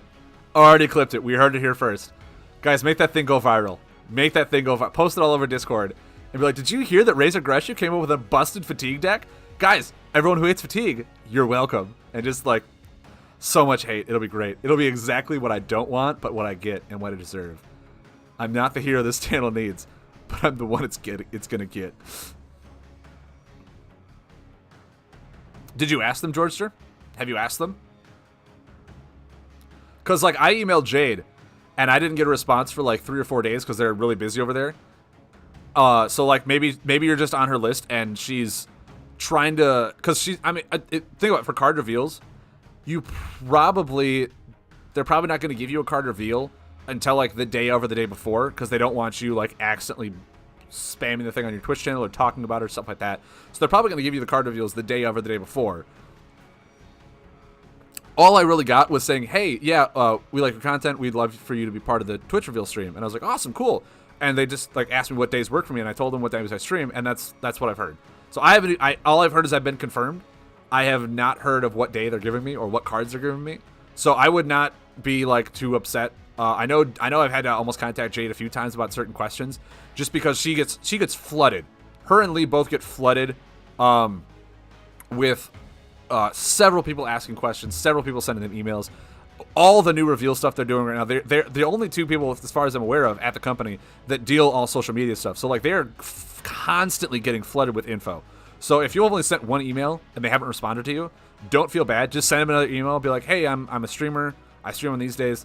In case you missed my email, I just wanted to email you again to see if I could still help you out. Just be really kind about it. But do not be upset if they don't get back to you, because like I said, I've had to almost email Jade 2 or 3 times.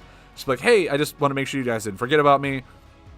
And all that stuff. And I mean, it takes a bit, but they'll get back to you eventually. Like, I'm not saying, yeah.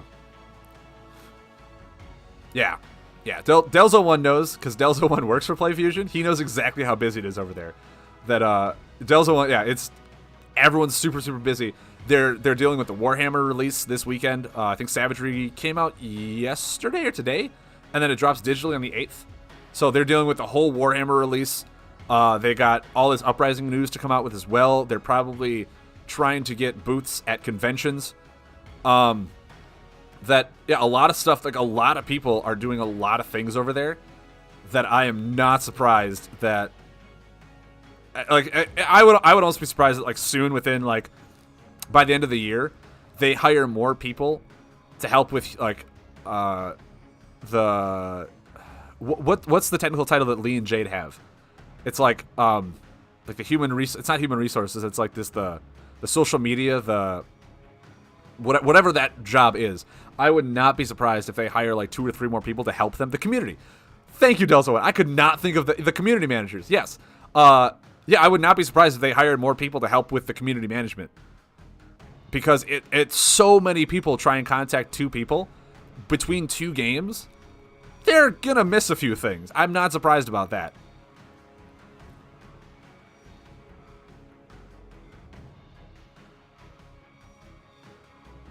Jade is well hot? What did you... What? She's busy. She's extremely... she's really responsive on the Discord and on Facebook. Like, she does a lot. If you're referencing her physical appearance, I know she's taken. So I'm not going to go there.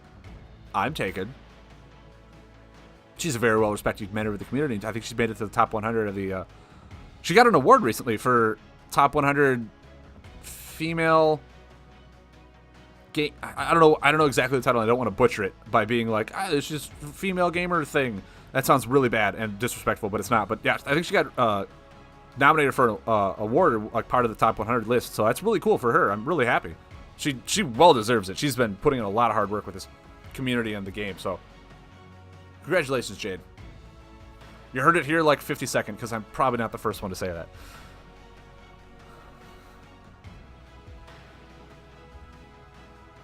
Well, at least Georgetown we know is very open.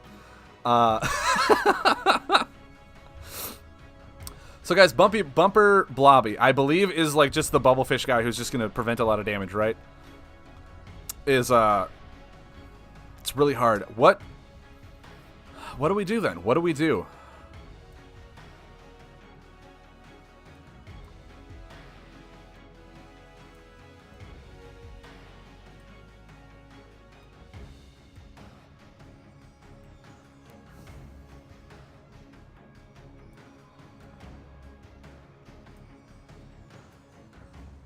You will be amazed if I beat this first time. Well, if it is what I think it is, and it is just like damage prevention with bubblefish, part of me wants to play my Fin Mill Slam, because I'm gonna mill him.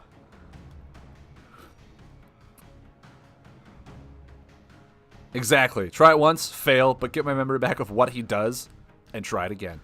Took you 10 minutes to get this campaign done. Like it took me 10 attempts. I was like, 10 minutes? That's not bad at all, Dells. What are you talking about? It restricts card types with buff delivery crab. Oh, is this the one where it's like, if you play something, it deals like 7 damage to you? Is that what this one is? Is that what this one is? Where like if you can't attack, you take 7 if you play... Oh, I remember this. Never mind, it's not the bubblefish. This one, oh my, okay. No, I do remember. I think, I mean, way back in the day, you could always just play Ancient Mill and outlast him with healing, because if you just timed it right, you weren't dead, and you could just out-heal it. So that was a really easy way to do it. Oh, I do remember this one. Because, yeah, then he just brings those things back with his ability, where he brings the beast buff back and just plays them. I need buff removal. I need mass buff removal.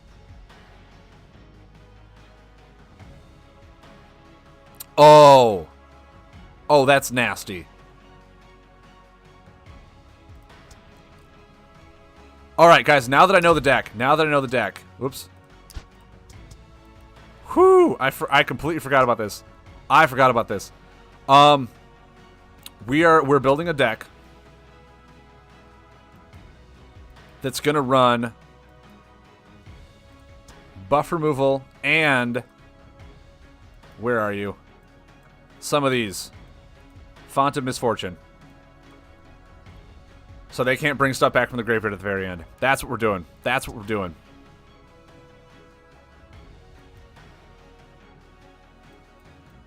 Actually, yeah, exit discard changes. Let's just duplicate this, because I do feel like milling is still the strategy, which feels really bad. But at the same time, I mean, if it's just going to be a puzzle, trying to kill him through damage when he can just heal a lot with Storm, this might just be the way to go.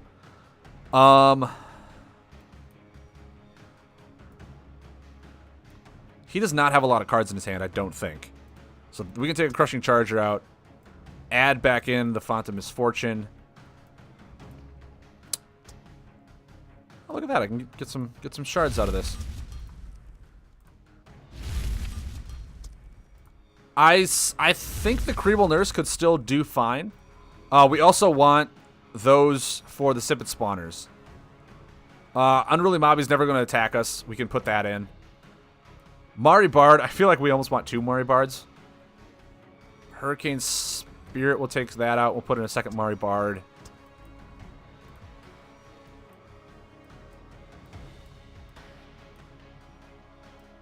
Because his buffs are what's going to be really just painful. God, how does Suspicious Squid not have burn? That is so ridiculous.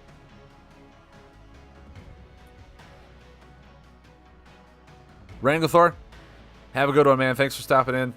I hope you enjoyed our discussions, and I hope it gave you a lot more creativity for those amazing journal entries you've been sending me.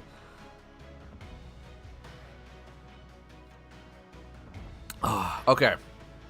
Okay, he does not have weapon removal either, so I don't need to run a second item.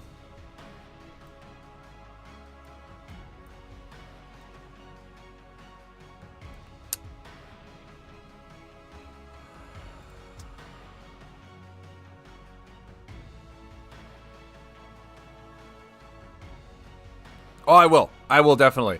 I think this weekend I'll get around to my website building a page just for your journal entries, man, because they're amazing reads, and everyone needs to be able to look at them because they're so cool.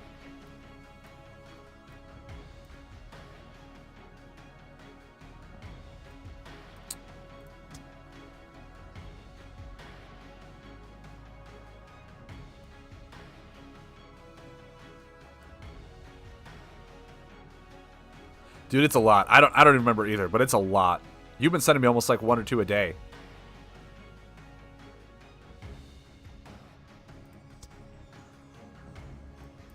What do I want here, though?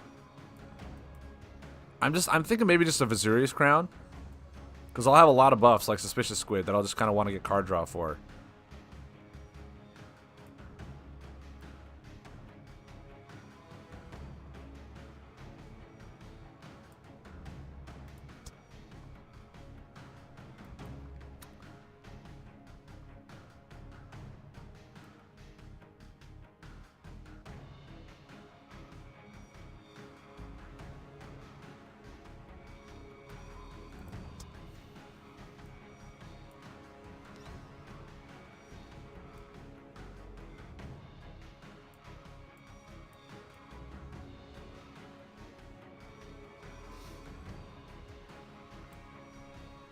Yeah, I think just the Vesuvius Crown. Just something where I don't have to trigger an ability. It gets an added benefit. That's fine with me.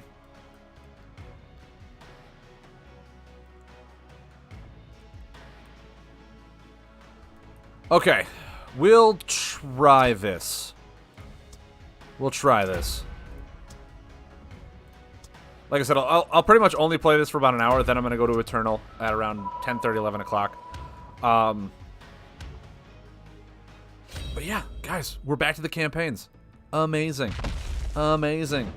With all the digital erratas, I hear they're just nothing but painful. But we're going to try. We are sure going to try.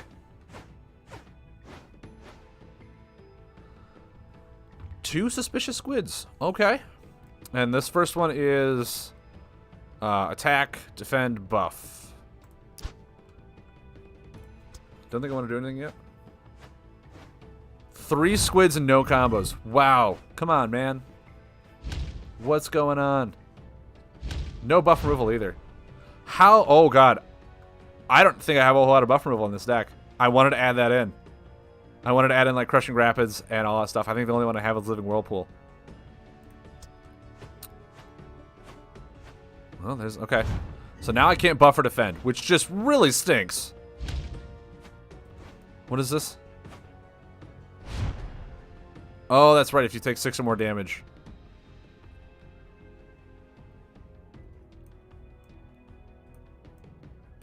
This is water too, isn't it? Those are lightning. Okay, those are lightning. Those are lightning. So I can't buff or defend. Or I take 7. Mind you...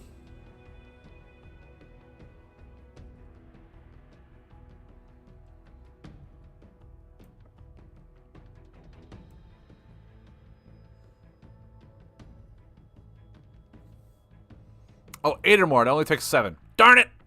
Creeble Nurse, maybe you're not as good in this deck as I thought. Because I'll take 7. I don't think I'll have a spot where I'll take 8 or more. That's painful to see. Okay.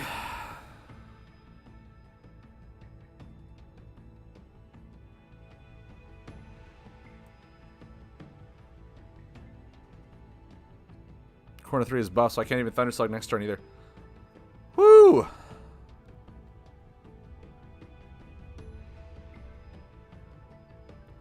Maybe I just need to take 7.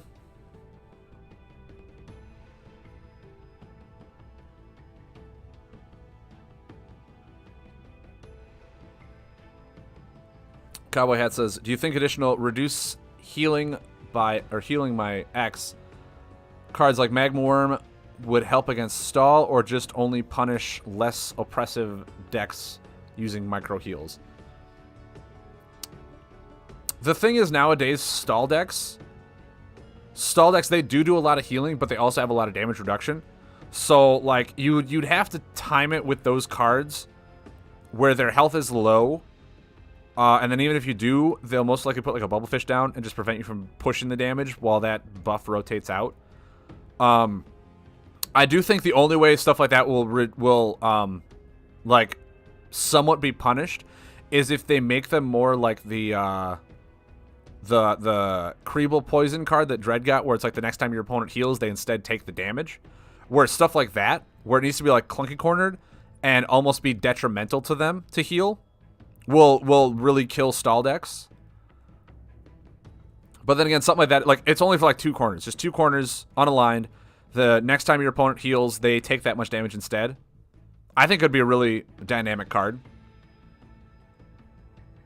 It would definitely help. It would definitely help aggro decks tremendously, because then all they would do is like get them down really low and slam that buff on board and be like, okay, well now you have to like remove this buff, or you have to put out a damage prevention because healing is no longer viable. Or it could just be like something like reduce your healing by X for the next 2 times they heal, where clunky corners would make it good. Yeah, that sounds fair in a vacuum, exactly.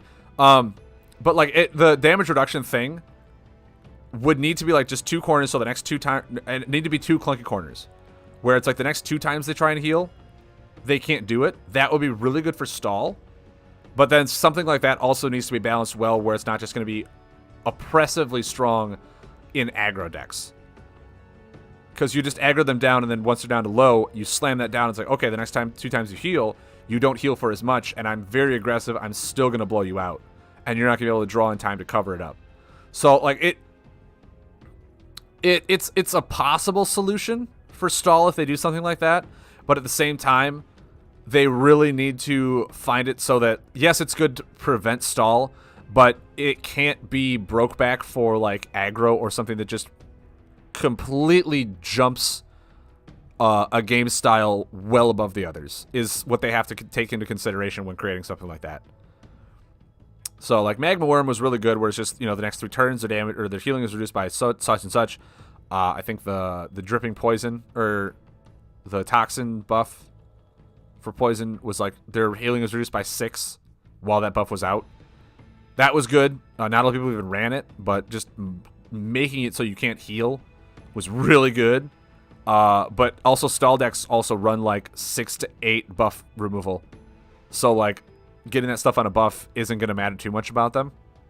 So there's a lot of things that this game has to work around to be more dynamic. And that is good. That's good that the game has so much workaround so that there's so many more ways to play this game. And I feel like I need to move this so it's not just covering my thing. So one sec. Let me just... What if we put that like right there? I wish I could put it like right here. But then you won't be able to see the guy's deck. I don't want to make it too small because, I mean, you guys got to still read it, right? You guys still came in here for some. Maybe just do this. Man, the layout for this game also is like, man, I wish the layout was different. Yeah, the layout it's very good for what it is, but for streaming purposes, the layout feels like it needs to be reworked. It needs to have like some blank space on both ends, so that you can have like Twitch overlays and stuff like that as well. That and Warhammer both need it because for streaming purposes, there's really not a good spot for the streamers to put their stuff that doesn't clog up the board. But they need a streamer mode in the settings. Yeah, I mean, right now I'm not saying that goes to the top of the list. I'm just saying, as we go down the line, as they progress in the game, they can. I mean, they also need to like. Delso one is taking notes. Awesome. Yeah, I'll just put, so like I guess when they rework the game, when they do all this stuff, There's a lot of things to take into consideration for the game layouts, right? I mean, you look at all the TCG games that have come out currently, where their board is literally, it doesn't go more than like to right where this border is and to like right where this border is, because they know that streamers have a lot of stuff on the edge. They have a lot of stuff on the edge, where they can like put their camera, they can put their, you know, this thing here. They have stuff like that. They have promotional stuff. They have blank space for streamers to be able to fill their stream up and not take away from the game experience. You look at Hearthstone. Hearthstone has 2 giant blank panels on both sides that go up and down where you put your cameras, you put your promotional stuff, all that stuff like that. Magic the Gathering has 2 blank spaces on both sides, so you can do that for all your streamer stuff. And they have it really nice, so it's basically like a table where you're playing the game on, right? For digital card games like this. I think I even saw Eternal has something like that where they have like cosmetic stuff on the side. It's just visually appealing, but the streamers can just cover that up with all their stuff they're doing. Where you also have to take into consideration, again, once you do that, how you want potential game overlays for Twitch to work.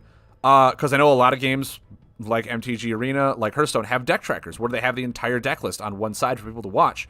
So that takes up like an entire side. And then the streamers have the other stuff on the other side. So like building a layout for something like that, for a game like this, you really need to take into consideration of how much free space is also on the board as opposed to how much the game space is actually taking up for Twitch streamers, because that's where a lot of the content is going to come from, or YouTube videos or streamers, stuff like that to get your game out there digitally, is where you need to take into consideration the layout of the game, also what kind of overlays in the future Twitch people or Twitch or even the company themselves will want to make for this game to then be available for the streamers to use to make their content more appealing and visual to look at. I'm 50-50 on that, George. They do need a streamer mode, but at the same time, if they just, when they do more visual updates to the game, when they progress, I know Warhammer did a complete visual redo of their whole like menu, all that stuff. Keep in mind the menu also has to be not the whole board. There needs to be a good spot on the menu, especially for deck creation, because like right now for deck creation, where I'm sitting covers up my deck list that I'm making. And if I put it over to the other side, it covers up the cards that I'm using for the deck. So they need to take that in consideration. The entire UI needs to be manageable for streamers and for all their stuff that they want to do. So like they really have to like refine the stuff down to a very limited visual spot so the streamers can still use the sides for all their stuff as well. But in streaming mode, if they had a streaming mode, between 2 modes of visual, that's double UI layouts. That's twice the amount of work that they want to be doing. But you got to remember, it is ported from mobile. No, exactly. That's what I'm saying. Like, this is ported from mobile, and they did a great job. For mobile, this is perfect. This is exactly perfect. But they are on PC now. They are on Switch, where they have streamers. Even Hearthstone has a different layout, and so does any other card game. I think Eternal probably even has a different layout.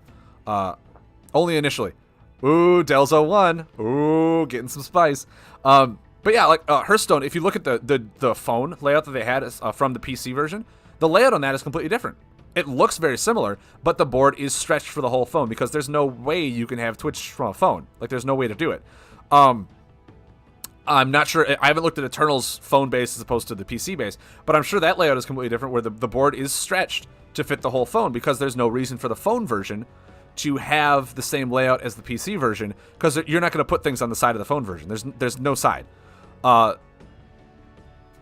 So, yeah, I mean, having a mobile version, a mobile layout that's very similar to the PC layout is good. But you have to, like, this is great for mobile because it takes the whole screen. It's exactly what we wanted for mobile. It works amazing for mobile. You guys did a great job. But when you start working on the PC version, the big monitor, the streaming version, that's where you want to take under consideration about leaving space for your content creators and for this stuff, to be able to, like, I mean, even if you start going into big reveals. I know I keep using Hearthstone and MTG Arena as examples of that, but when new sets come out for new cards, they'll have like big stream reveals where they'll like have several streamers on the camera to the side. They'll have all this stuff to promote the Play Fusion, all like art of cards and stuff like that, like stuff for a side of the camera. And what they'll do then is, because they have that empty side on both the map, for both the game screen, they'll just shift the green screen over to the side and they'll cut out those two, so it's just the game screen, and they'll take both side spaces and have that elongated on the one free side, where you can put the card art of the brand new stuff. You can put the streamers, like the big webcam of the reveal team and all that stuff like that. So like it's a little more presentable for people on Twitch, for people on YouTube, streamers, stuff like that. So that's always something to take into consideration with the UI layouts, is how much space the game needs to take up and how much free space you leave open for your digital content creators. So that's just what I've seen and what I've learned from playing a lot of card games, a lot of digital card games, looking at a lot of UIs from different games and all this stuff of just notes. I'm like, oh, that's really interesting how they left that space over there, and why did they do that? And you see why they did that. It's because they planned ahead for their creators, for their digital media, for anything else. They're like, okay, if we have this empty space, exactly, if you're moving to the PC, a lot more is possible. A lot more is possible. But yeah, I mean, it's not just like, hey, what do we have now that we need the space for? It's what can we plan ahead for? And I can go ahead and say the company PlayFusion right now, we've already been confirmed. They're working on a lot of stuff behind the scenes that they're just constantly working. So they have a list of things they're doing, that with that list of things, they can be like, okay, when this comes out, where is it going to go in the game? Where's it going to go in the UI? All this stuff. Because, I mean, like, if you ever have spectating mode, the spectator also needs to be able to see the opponent's hand, or see your hand, and with no hand size, it gets really clunky to be able to see this. And the board state, if you have to keep scrolling, if you're spectator mode, I really hope spectator mode comes. I really want it. I want to be able to spectate and commentate over people's games. It'll be great. But yeah, there needs to be a way for me to interact with the board so I can see the full board. And I don't know if the easy way to do that is to not have a scrolling board like this, but if you can go to full PC version, you have it more like how MTG Arena does, where the cards just get smaller and you see the entire board state all at once. No, exactly. Exactly does one. It's really hard to do that. But yeah, because you have, like, there's a game where I played in one of my decks that I built for fun, where I had like 12 buffs on board. And I was like, there's no way it's going to be that clunky. But if you do something along the lines of how MTG Arena does it, where, you know, they have minions, the base board, and then as soon as you reach like a 10 capacity, the cards will start to shrink, and you'll start to get like a dual layer, like a second layer of how the board actually even looks, where you can keep all your, pan and zoom, exactly. Where it'll keep all the cards on one board state, so you don't need to scroll. And like as soon as you reach a certain point, the cards will shrink and be like moved up to a new row, and the buffs below will be starting a new row, so that all the cards are visual in one board state where you don't need to be scrolling and whatnot. The hand is another thing where it's like your hand, you could have like 20 cards in hand. That's going to be a little difficult to do for visualizing, because like you're going to have to scroll through a giant hand regardless of what you're doing. But that's just one way that I know of how people have tackled the board state before. I have yet to see a game that has always an unlimited hand size. That's what's really unique about this as well, is that the hand size is something that, like, man, if I have like 20 plus cards in hand, if I do spectating mode, or if I do like casting mode where I'm doing a tournament digitally and be able to get both hands, it's going to be impossible to count 20 cards in hand. That's going to be rough. But I'm not a coder. I can spot the problems, and I can give some ideas of how to fix them. But it's all up to the amazing geniuses over at PlayFusion to implement those solutions in a amazingly artistic and dynamic way, as they always have been doing.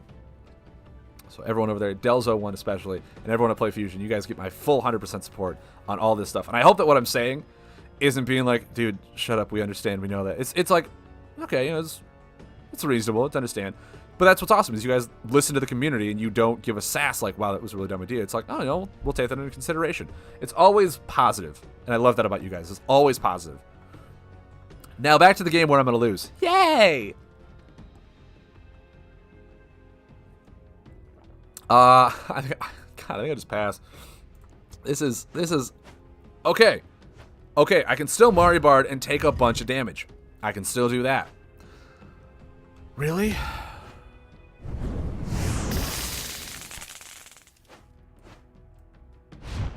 So it's still only going to deal 5. Because he only has 3 water buffs in play. And if I buff right now... So right now I can't attack or buff. The attack is fine. It's the buff that's killing me.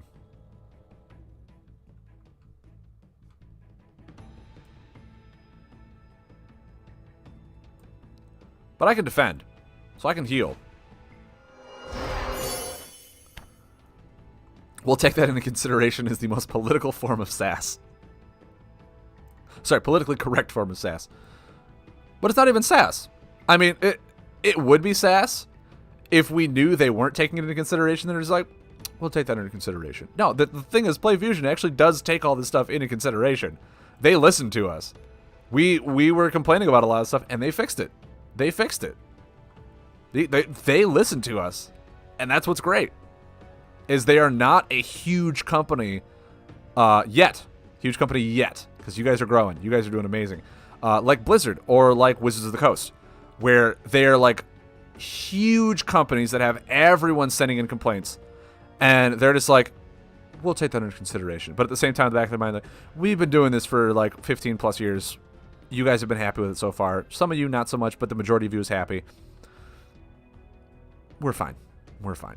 No, Play Fusion's like, no, we'll take that into consideration. We'll take notes. We'll jot down what you think is needed. We'll see what we can do for you. Like, they're awesome at listening with us. So I defended. Next turn, I can buff with freedom. But next turn, I also take 11 damage. God, am I okay with that? Am I okay with that? I'm going to have to be. I'm going to have to be.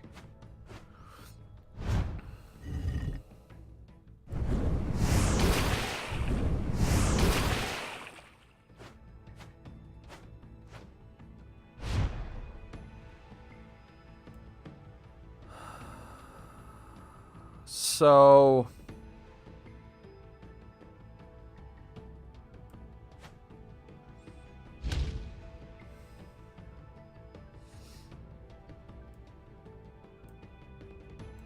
I think if I remove this one... Like, his ability is... They also need a hide function. They also need a hide functions. So you could be like, hide, and then you can look at the board state. Because I completely forgot. I think his ability is he gets to bring a beast buff back to his hand. Or is it into play? This is also something that, like... I need to know. I need to know before I make my decision. I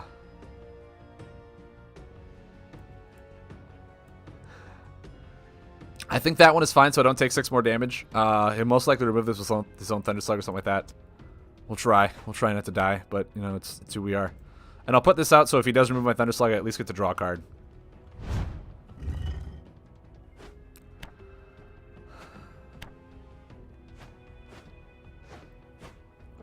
Oh, my word.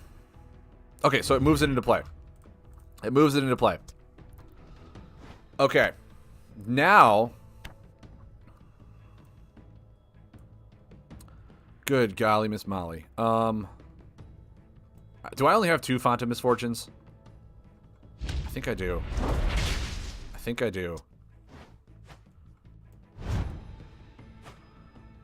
He has another one!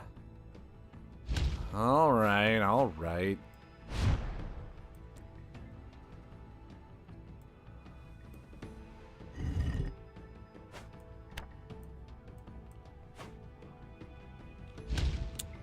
I need some combos. No, I need some combos, man.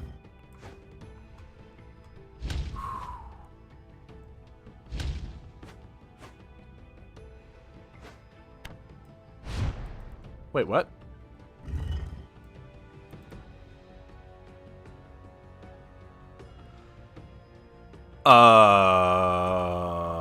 What?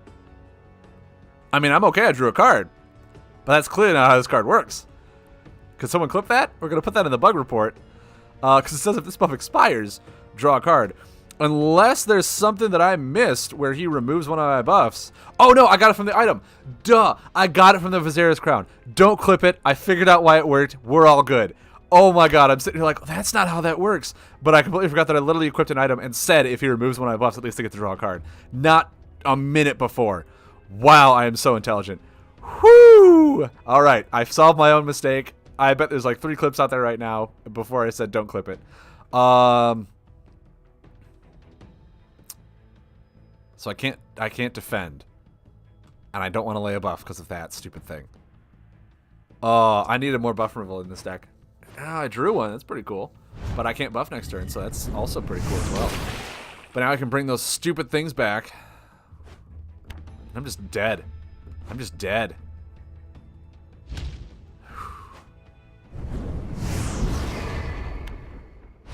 This one is so tough.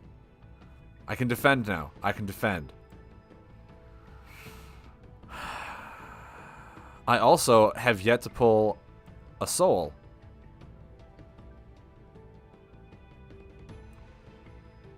Next turn I can't defend or attack, and everything I have is buffs.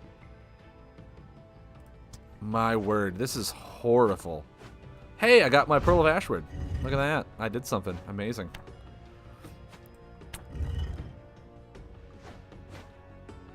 Cool. Cool, get all 3 of them into play. That's...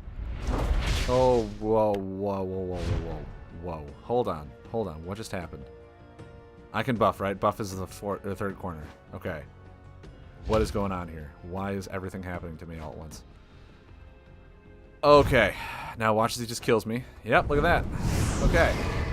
Okay. Okay. Guys. What was that? What was that all about?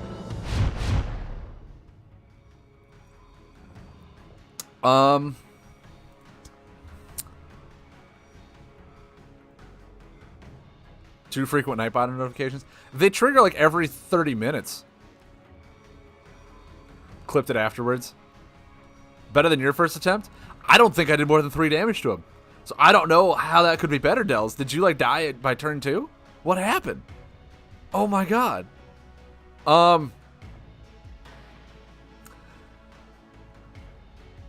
That's amazing.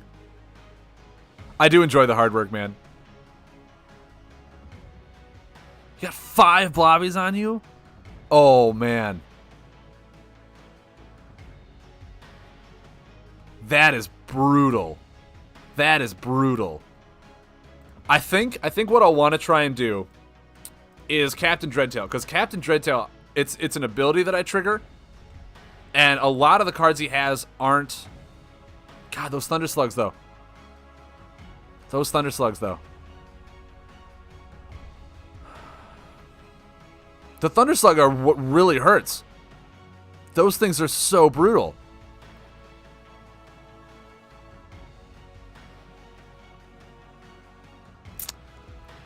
What's the deck that I put in that had all of the beast removal cards as well? I thought I built a deck that I put in those poison beast removal cards as well.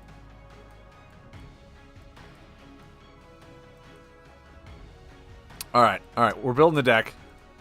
We're building the deck. New deck. It's gonna be poison, because he has a lot of beasts. Which means we're putting in the Crude Exterminators.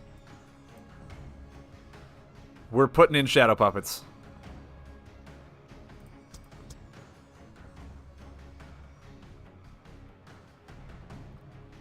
No, of course you didn't. Why would you? Why would anyone ever do that, ever? Shadow Puppet. Okay, so I'm running Poison and Dread, or Shadow. Is the best thing here to run General Carnage, or is it just Magrock? Is it just Magrock? God. Is the best thing to do just run Magrock?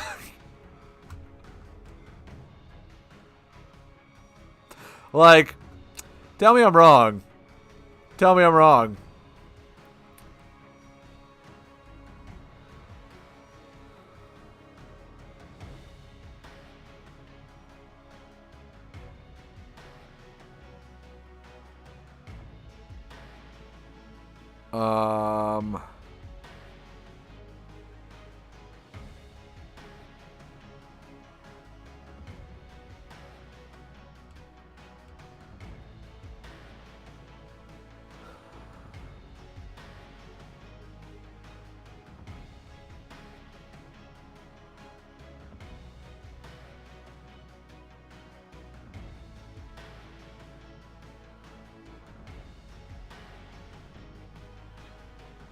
go into Mountain, see what we have for Mountain cards. We'll put in like 2 Ancient Miners, 2 Boulder Feasts, some Enchanted Soils, definitely some Mountain Forts. He doesn't really attack me, so Steadfast Beacon isn't necessary. Oh no, he does attack me. What am I saying? He's got all those attack elemental cards. 9 more hours of streaming. What? No, I'm not streaming for 12 hours, man. Not tonight. Woo! Brigbriz, not tonight, man. No.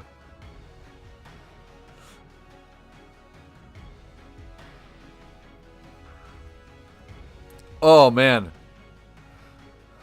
9 more hours. Are you? No, I'm doing that. Okay, here's the thing. I will say this right now for any of you people who are out here. George, have you done a 12-hour stream? I've done one, and I'm ready to do more, just not tonight. Here's the thing, guys. Here's the thing. When Uprising comes out, you got to work for that Twitch Prime sub. I have been putting in work, man. I have been trying. When Uprising comes out, that first weekend, the Saturday, Sunday, because unfortunately I'm not able to take off work on like the midweek like I want to. Shibes, hello. How are we doing? Oh, I've done that before. I'm not saying I haven't played video games for 24 hours straight. Back in the day, me and my friends played Warcraft 3, and we land that stuff with Dota, the original Dota. We land that all night. But yeah, when Uprising comes out, because unfortunately the way my work works, I have to take weeks off at a time. And I've already taken my 2 weeks, and none of them are for the Uprising release because I have to like put it out a year in advance, which is stupid in my opinion. I would love to be able to choose which weeks I take off. But I already took out the week for Gen Con. No, we do not have a release date yet, which is why I'm like, I have no idea when this is going to happen, and I wish I did.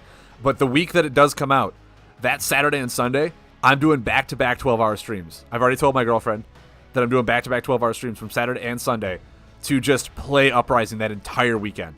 Just build decks, just have fun, talk about the cards, anything and everything. From like, I'm thinking it'll be like another Saturday will be like maybe 8 to 8. Sunday might be like in 8 to 8 or 9 to 9, something like that. But it'll be 12 hours both days for me to just Uprising the entire day, like the entire day. Depending on when I get my physical cards, because like I got to get them in the mail, obviously, to be able to play the thing. I might. Yeah, I gotta find a way to get those cards right away, because I don't want to have like it comes out for 3 days, people are having fun, and I'm not enjoying it. So I gotta talk. Maybe I can like legitimately talk to PlayFusion and be like, hey, can I get like several boxes just shipped directly to my house? Like you guys ship them to the stores, and I get like 6 boxes to my house, and I'll pay you guys. Like, can we do that? Can we work on that so I don't have to wait to? Because I mean, like if there's a store in my area, if Noble Knights is doing the pre-release, I will order 6 boxes from them the day it comes, and hopefully get them set aside for me. Like I'll pre-order from them to make sure I get it in time. I know I want to support like a lot of the people that I'm working with, but for that I really just want to have the cards the day of launch so that I can unbox them. Mind you, if they do the same thing like they're doing with Warhammer, where the box comes like physically and you can get them physically, but it doesn't get digitally released for like the next 3 days and you can't play them digitally, then maybe I won't worry too much about the box release. I will still want to get the cards and scan them in and have a box unveiling stream. But yeah, I would love to do 12-hour streams. But of course that means like if they're doing Warhammer, the stream, the digital will come out Monday, which will be really difficult for me to do that because like I can't do 12-hour streams on Mondays. I can't do it. I work. I have a full-time job. Sadly, this is not my full-time job. So I'll have to wait like a week before I do a 12-hour stream. Man, now there's so many dilemmas that I'm thinking of that are getting in my way of streaming. Brigbox. I don't know if I'll do box giveaways. Because it's the new set. And maybe if I get like enough donations where you guys all pool boxes in, I'll do like pack giveaways for the box I bought due to the donations and give those away. But We'll see. But right now, like when the new set comes out, I'm sorry to say, I'm gonna want those cards for me. Sorry. It can be exhausting, but dude, I love streaming. I love streaming so much. I love playing games so much. I went to school for video game design, with a major in computer animation and coding. So I know a lot of stuff that they're doing over there. It's great. I love talking about games. I can talk about games for hours on end. But yeah, unfortunately, the job market area in my area was not as open as I hoped it would be when I graduated. I still did some side work, but sadly, by the time the market was open, I was out of school for like a year. Still trying to work to pay off the student loans, so I didn't have a whole lot of time to keep up with my resume and all that stuff. So it didn't pan out for me, and I feel kind of sad.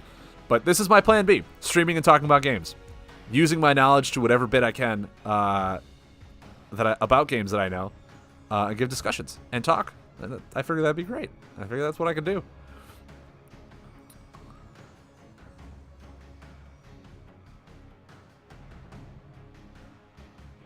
Brickbers, I don't think those two sentences might have been taken out of context. Just saying. Just putting that out there. If I can't get from PlayFusion, then I will order 6 boxes from my LGS. That's what I'll do. Yeah, I'm not going to have 12 boxes. That is a little overkill for me. That's a little overkill for me. But I do want like 6 boxes. That'd be so great. Okay, back to this. Back to the deck.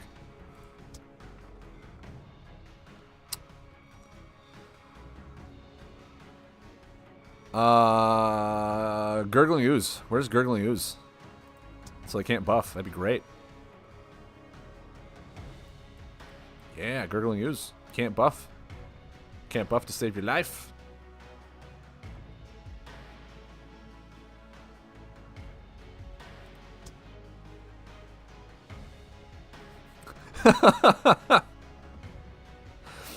There's nothing wrong with completely taking my word out of context and making it your own. There's nothing wrong with that. Just don't be offended when I completely say, no, you're wrong. Don't do that. I'm not buying 12 boxes.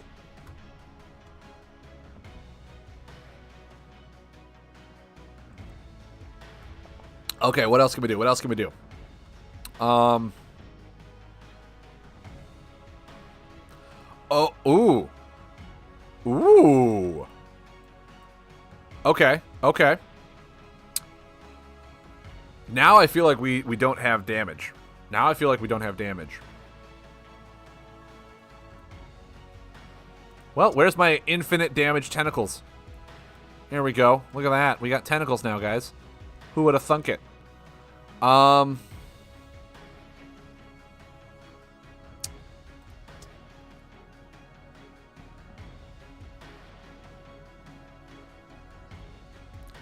Add some Font of Misfortune in here. Get my Geoplate Defender.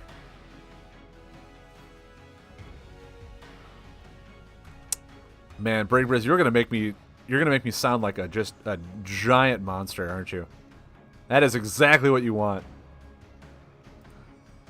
Okay. Okay, so now our combos. I'm sorry, I have to, man. It's the only damage I'm going to have. This is all just preventing my opponent from doing stuff. Removing his buffs, making it so he can't lay the buffs, removing buffs. I got to have the tentacles in here for damage. It's infinite damage. There's no reason not to. I'm sorry. I apologize. But you're exactly right, which is why I have the Geoplate Defender.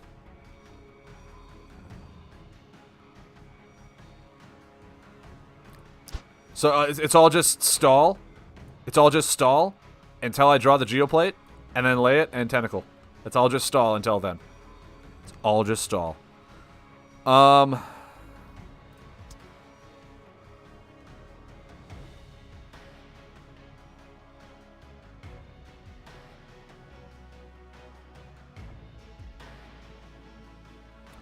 This doesn't really work in this deck. The only rotation value I have is like Mountain Fort or Ancient Miner.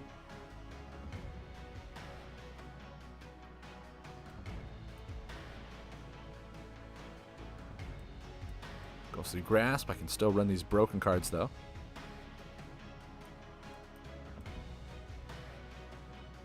I can still run broken cards.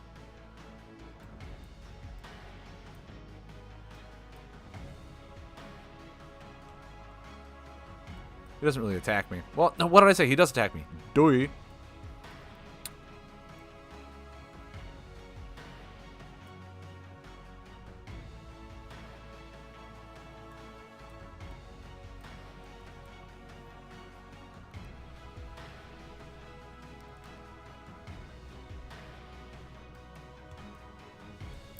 George, if you want to listen to my like an hour and 45-minute video I put on YouTube about my opinion on all the cards that were missed by the digital erratas, go for it, man. Because I said a lot about tentacles. I think I talked about tentacles for at least 20, 30 minutes. There's a reason that I very much dislike that card. I dislike it, and at the same time, it helps me beat campaign challenges. But it's busted in anything else. I think we're fine. What did I even call this? I just lost my deck because I didn't name it. Dread deck. Here we go. This is it, right? Yep.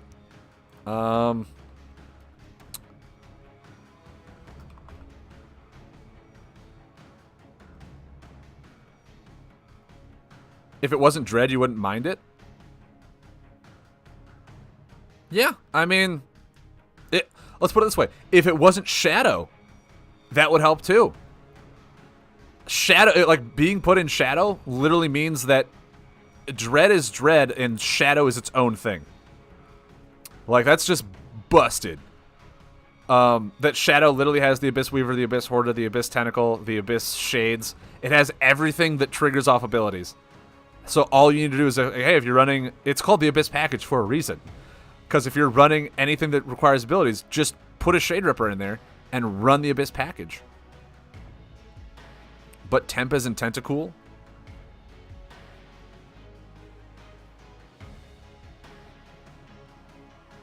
Yeah, unique is a keyword in Lightseekers, yep. If not, make it... Yeah, unique is a keyword. It has, I think, the newest ones that got it were the Shattered Volcano and the... Crumbling Tower or something like that. I can't think of the Astral one, where you draw defend cards and deal damage. That now has unique as well. No, yeah, Mud Turtle. Yeah, you're saying the same thing that I am. Give it unique. Give it 4 clunky corners, so it can only deal 2 damage 4 times before it rotates out, or give it burn, so it can't come back. Several ways to errata this card to make it not so broke back. Or, as I was saying, just take it out of Shadow. Put it into Death. So many ways. The clunky corners are not bad. They're not bad at all. If you think about that, it's a card that potentially gives you a free action when it comes into play, and has 8 damage that can be increased. Because Tentacle can be increased. That's really good. That's really good. People still run Abyss Shade, and Abyss Shade only does 4 damage. Yes, it heals you for 4, but like... Yeah, that's really good.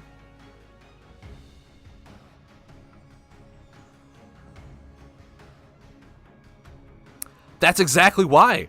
That's exactly why it needs clunky corners. Because it's infinite damage value. There should not be a single card that has infinite damage value. You look at Colossi Idol. Or not Colossi Idol, Colossi Skybeam. That stops doing damage at a certain point.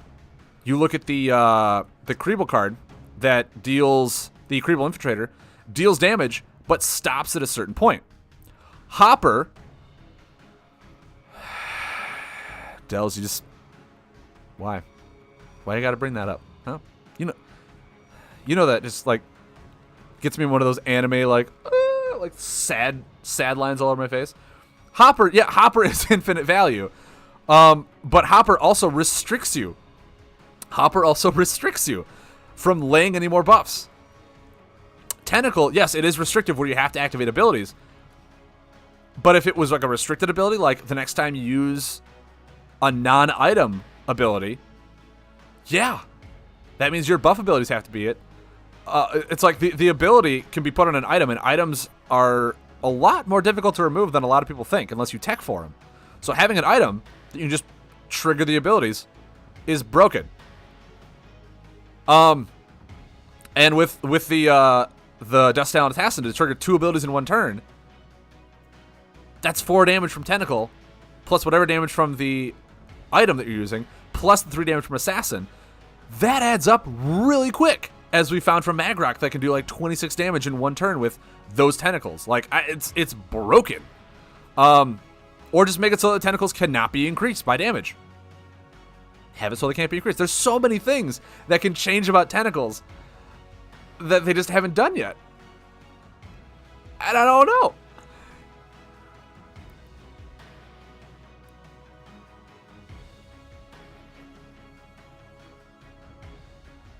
If only we had a voice chat right now, would be a sick discussion. Dude, I mean, like, I am open for discussing this with anyone. Obviously at the voice chat, we're trying to still play a game here. But yeah, just like, I could discuss this with so many people, and I have. Every time I go to a tournament, I sit down and I talk with people, and like the #1 discussion is like, yeah, tentacles are busted. They need to be fixed. There's like 3 cards that everyone talks about, and it's tentacles, it's Crazed Bomber, and the one that I mostly bring up is Blinding Beetle. Just because I'm like, Blinding Beetle needs to be restricted to action attacks. If Eclipse is action attacks and not combos, why does Blinding Beetle get to be everything? That's a little like, just because I've used Blinding Beetle so much, and it's a good card, but it's like, it hurts. Yeah, Crazed Bomber, like that one, the cards that we talk about, the cards that we discuss, are the cards that are literally too good to not try and place something else of that alignment. Crazed Bomber is too good a buff removal to make you play anything else but aggro because it removes your own buffs. So why play buffs if you have a buff removal that you can easily get around that disadvantage to then remove more buffs and attack damage? Like that's why tech is the way it is. That's why the only tech players play aggro tech, because of Crazed Bomber. It's a card that is making it so that it's really difficult to be more diverse in that alignment. Tentacles, same thing. You can play Dread. I've tried playing an Undead Dread deck. They were a lot of fun. They're really fun cards. But the value that Tentacles gives you is just too hard to say no to, because it's infinite value. It's infinite value. It's very specific cards that people use that, because of how they interact with the game and how they're worded in play, those cards make it difficult for their alignment to open up and expand to different play styles.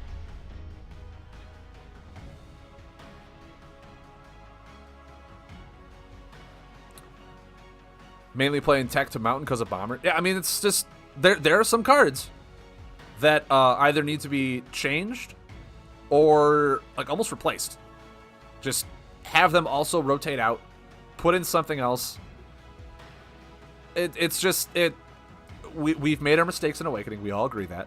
Even to play Fusion, it's like, yeah, we raised that limbo bar way too much that everyone was just walking under it. And it's just because of the non-restricted, non-uniqueness of the cards and how cut and dry they were. Just, hey, 2 damage whenever you do this. It's like, there's no setup. There's no, like, I need something else on the board for it. There's nothing.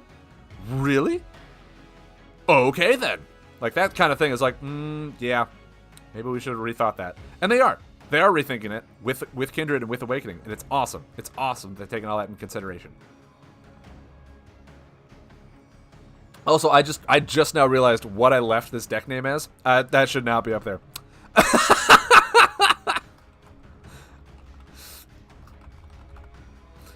I had that deck name as Bum for the entire discussion.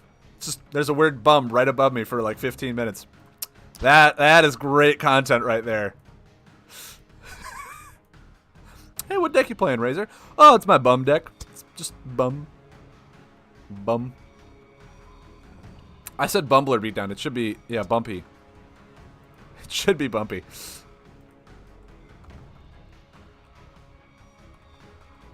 The bumpy beatdown. The bumpy blobber.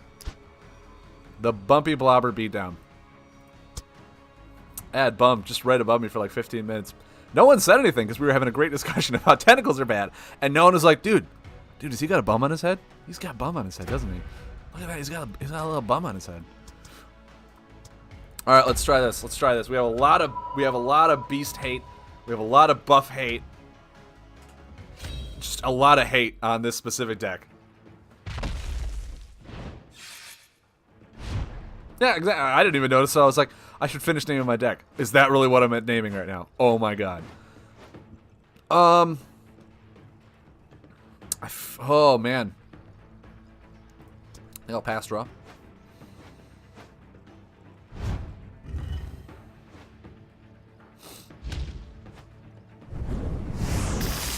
Okay. I can at least lay the Enchanted Soil and be fine. I can't defend. I can buff, though, so we're fine. We're fine.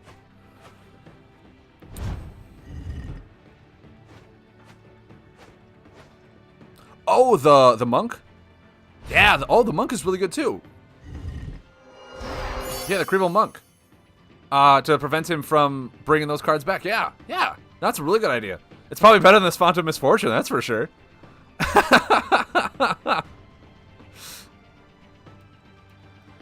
Okay, so I can't buff right now. A lot of my hand is buff. I'll just pass. Cool, cool. So now I can't attack. But he does have a Thunder Slug. So now I really don't want to do anything. Guys, Thunder Slug is so busted. Because by the time the thing rotates out, it'll be on the buff corner again. And then I'll take damage from the buffs. You baited his slugs out first? Awesome. Awesome. I also don't think I have any Graveyard Recursion outside of the Ghostly Grasp. So, now I can't defend right now, can I? Nope, I cannot defend. But I can buff. I can buff right now. Put that down. Maybe. Ooh. Do I ever Gurgling Ooze?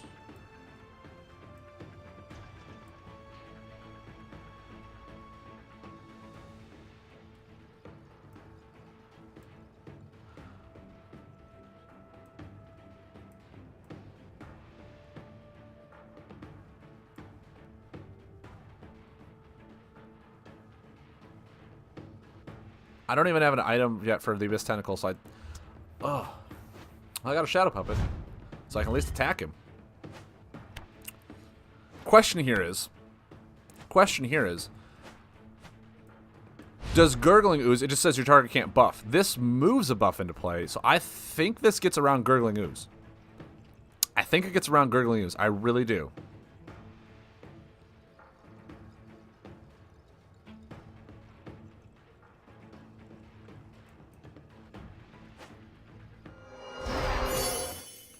I'll just heal and pass.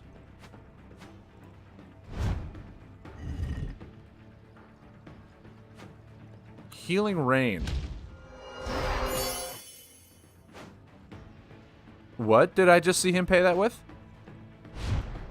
Come on, man! 2 Healing Rains? Man, you guys can yell at me for coming up with Astral Dominance, and this guy's playing 2 Healing Rains in a deck. You've got to be out of your mind. Okay, well, there's 2 Shadow Puppets. Cool, cool. I don't even want to do anything. I just want to like pass draw.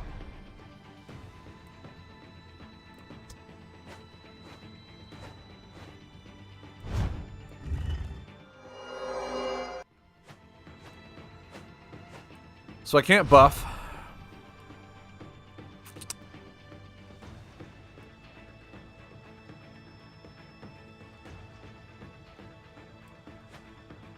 I'll take one. That's fine. Maybe if I do this and this.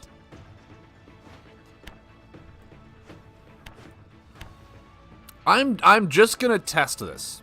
I'm gonna test it to see if this is how it works. I'm like 95% sure it doesn't work this way. I was right. I was right. Still, moving it into play is not considered buffing. It should say you can't play buffs. Should be reworded, just so people don't get confused by that. Your target can't play buffs. They can still move buffs, but they can't play buffs. Which, I mean, I knew. I just wanted to test it, get it on stream.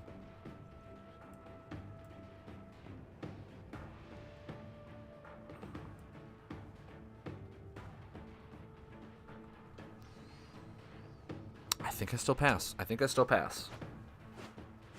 Okay, I can at least Ancient Miner and draw more.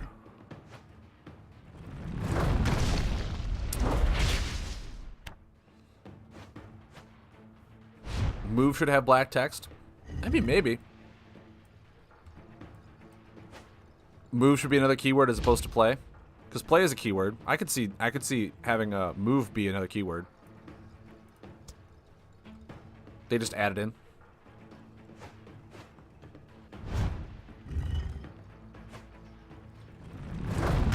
Dude, alright, you can stop. Okay? You can stop with all your direct damage attacks. You can just stop it. Stop it right now. Finally!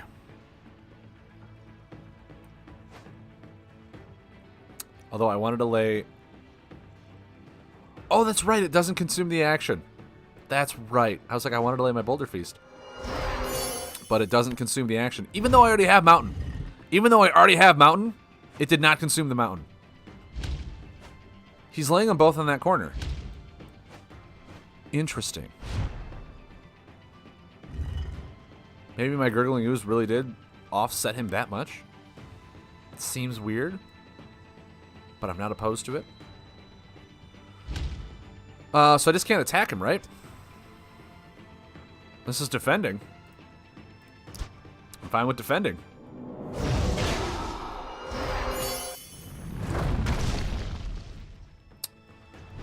Alright. We'll see how much infinite damage we get off this tentacle. That's all. He's got another Healing Rain? Are all of his combos Healing Rain? Come on! Alright, alright. We need to discuss everything that's happening right now.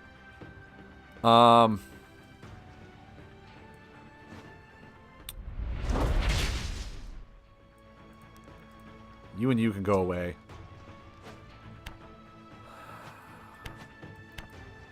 Like, the thing is, I am okay with these buffs out as long as they're not on staggered corners. As long as they're not on staggered corners, I'm okay.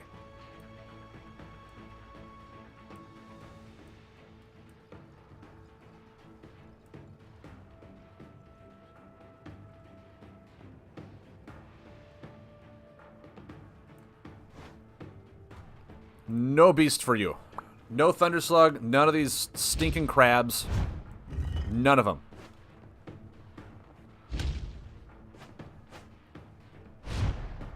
Yeah, yeah, when they're staggered, that's how you win. Okay, so we can't play any beast buffs. I just can't buff right now is the only thing. That's all I can't do.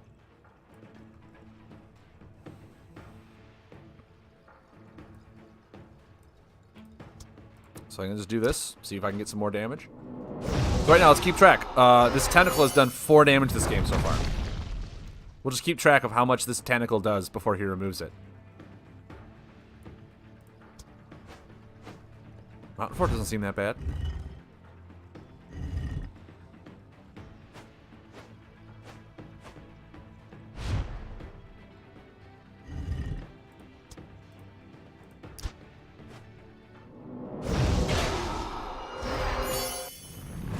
Six damage from this card. 6 damage. Doesn't seem that bad. My question is, do I ever... No, this is an attack card. I would, like, take so much damage. Never mind. I was like, do I ever just remove these right now? Next turn, I could remove them. A mini flume. It's so mini.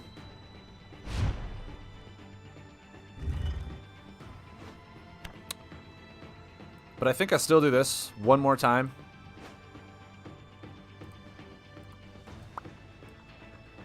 That way, by the time this rotates out, at least, if he puts another one into play, it'll be on the first corner, so they'll be, like, extremely staggered, which is exactly where I want them to be. And I can't defend.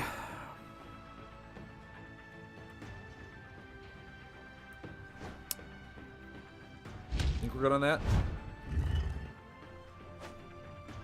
Hey! Are you paying with another Healing Rain? You are! My word. Well, guys, I think the only combo he runs is Healing Rain. I think we can all agree on that.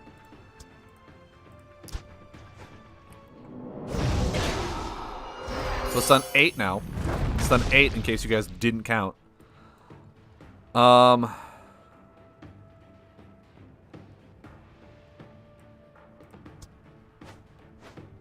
make it so we can't buff. That's pretty cool.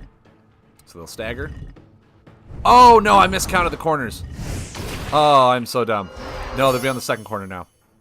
I am so dumb. Another mini flume, huh? Well, guys, I messed that up drastically. But it's fine. It's fine. We have some sweet infinite values going on right now.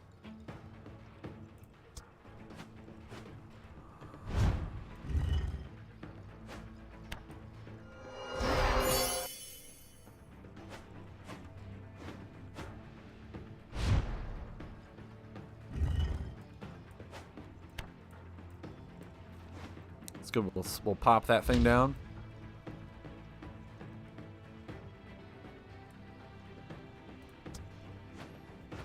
No more buffing. I feel pretty good about that. We'll take 6 or 3. That's fine. So we can't buff, right? That's what we can't do this turn. Yeah, preventing him from doing things really helps. Maybe I should put like a Creeble Jester in here. But then again, he'll just discard stuff and put him back into play, so it wouldn't matter too much, methinks. Of course, then I have Font of Misfortune.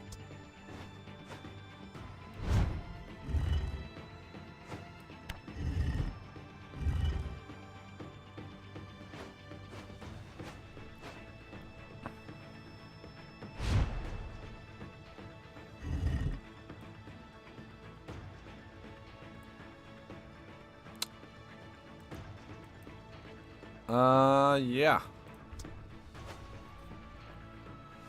The only thing that's in the way is this mountain fort, which I could easily just attack him once and have these two things tick that away.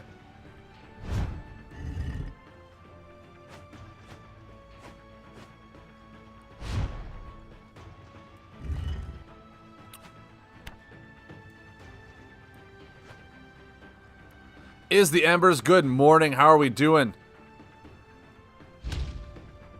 So yeah, I can't defend right now, so I don't want to use my ability. Or I just like take 10 damage, which doesn't seem very smart to me.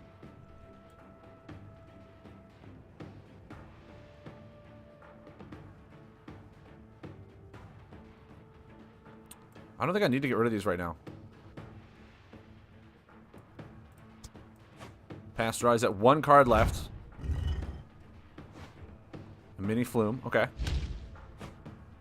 And a Fearless Diver. Those are good Shadow Puppet targets. Those are good Shadow Puppet targets. So I'll take 2, take this away. Now the Obfuscation is going to block the important buffs. And right now, yeah, I can't buff. But I can still defend. Still defend. Use that brain of ours. So Tentacles has done 10 damage. 10 damage so far. I can't think of another action card that does more. Another Healing Rain. He's got a... Okay. Is this his 4th one? 1, 2, 3... Yes, this is his 4th one. So that last one is his 5th one. It's his 5th one. You've got to be kidding me.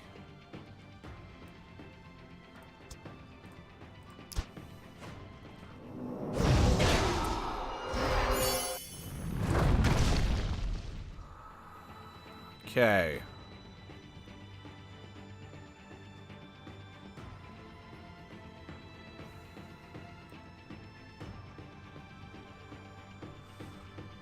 Oh.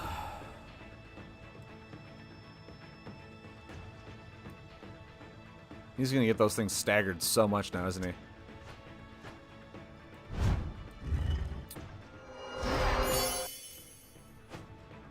Mini Flume, okay.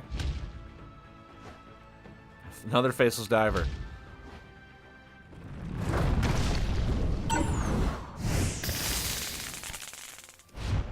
Okay. So I can't defend. But I can buff and attack. That's 11 damage sitting there, huh? He's most likely going to Thunder Slug. Because he's only laid one. And he's drawn his entire deck.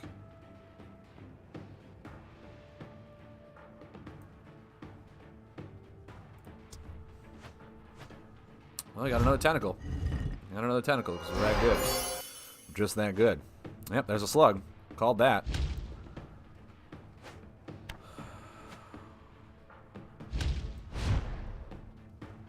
Okay, so now I can't attack or buff. I can't attack or buff. Defending is really where I want to be anyway.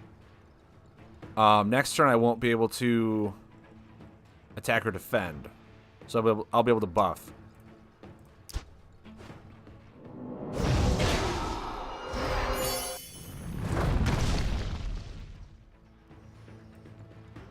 And the Thunder Slug will be on its last corner, so my buffs will be free to go. So I'll take 6. Going on to 9. Okay. Okay, so 4 of them, or 3 of them are on that one corner. So now I can defend... Or no, now I can buff. Now I can buff.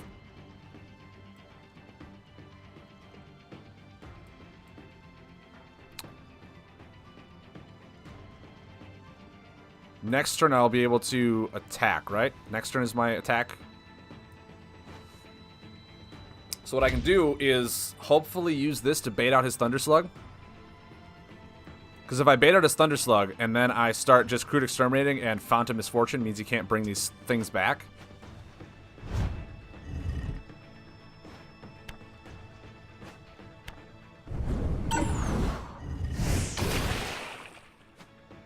There's the third Thunder Slug. Okay. So I can't defend or buff. Right? I can't defend or buff. Buff is the big thing that I can't do.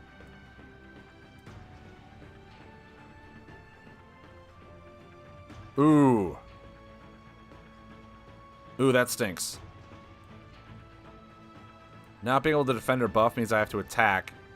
And I don't really want to shoot a Crude Exterminator down right now. But he doesn't have any damage. He's got to have damage from hand. And if he deals damage to me, I'll heal back up. So I think I'm actually fine. I'll have to discard a card.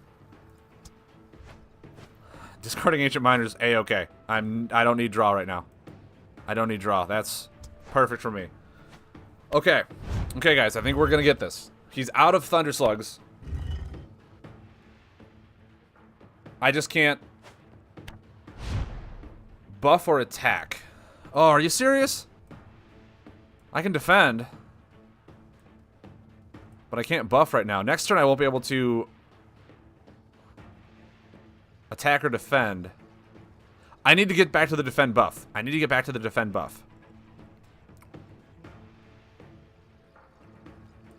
So I gotta wait. Oh no, next turn I can like Gurgling Ooze, Font of Misfortune. And then use my attack cards to just start blowing things up. That's what we'll do. We're almost there, guys. We're almost there. Okay, so far tentacles have done 12 damage. The one tentacle has done 12 damage.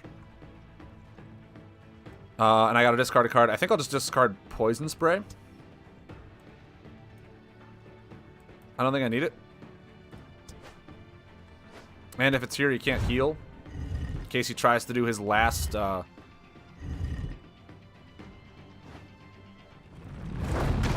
Okay.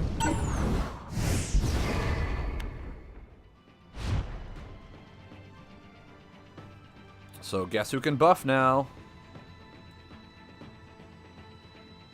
Yeah, getting additional action seems fine. Seems pretty good to me. Can't bring stuff back from the graveyard now.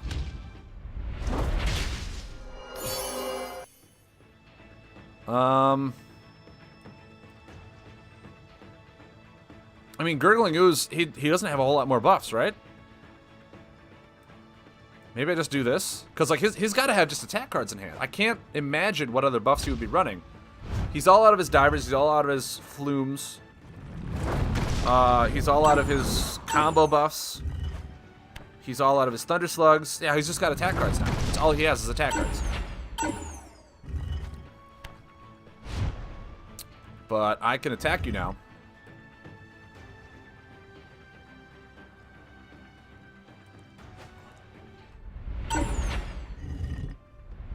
Yeah, that's fine.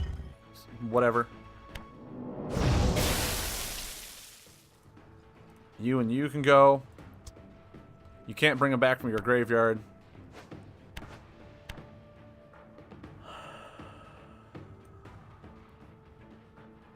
And I've already used a card.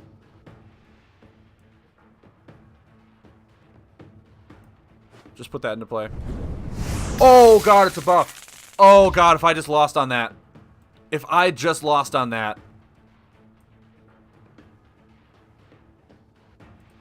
Oh no. No, no, no, no, no. Things were working out so well. Don't tell me I just lost. Oh. Oh, oh. Alright, so now I can't attack or buff. I can defend. I can defend. Which is exactly why I run this.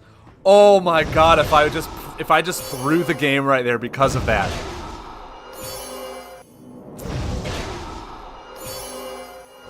I would be so upset with myself. And actually I just win.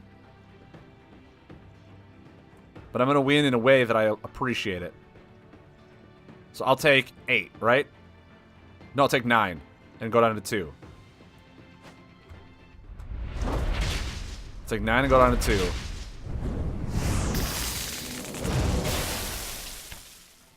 Whew! Guys, super buff and beast hate. That's how you beat this thing. Super buff and beast hate with that font of misfortune so we can't bring stuff back. Nailed it. Crushed it. I think that was our second attempt. Yes. Oh. Alright, guys. With that being said, let's open this loot.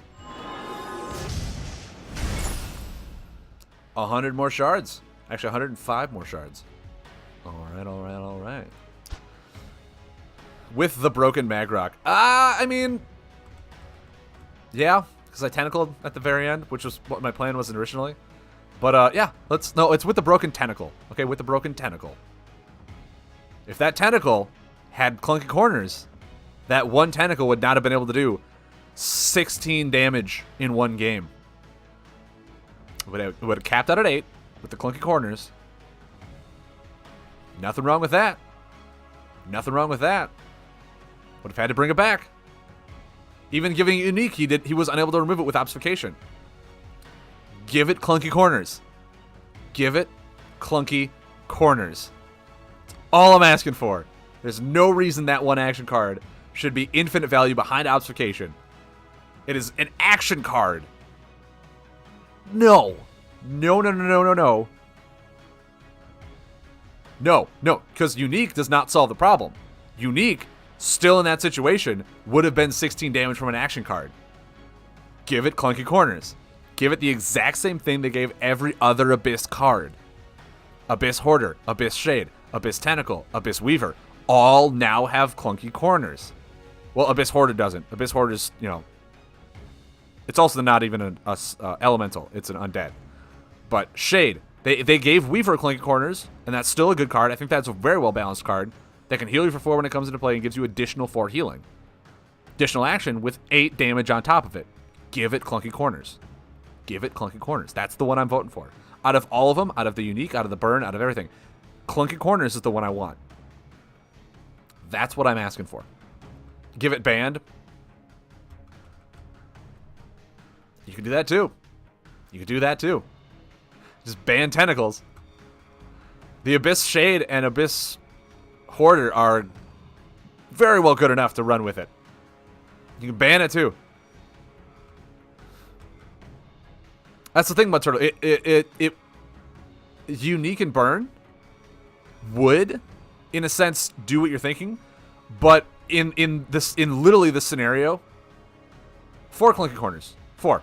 Give it the same treatment they gave Weaver, where each corner is 2 damage if you trigger an ability. Give it the same treatment they gave Weaver to limit it, to limit the amount of damage it can do, or healing that it can do. When it comes into play, if there's a shadow, get additional action. Awesome. Then it has 4 Clinky Corners of 2 damage. Abyss Weaver has 4 Clinky Corners. Now give you 4 healing after the 4 healing when it comes into play. 8 healing. Awesome. Abyss Shade, 4 Clinky Corners. Draw a card when it comes into play if there's another shadow, and then 1 healing, 1 damage on each corner. Just give it 4 Clinky Corners. It fits the theme so well.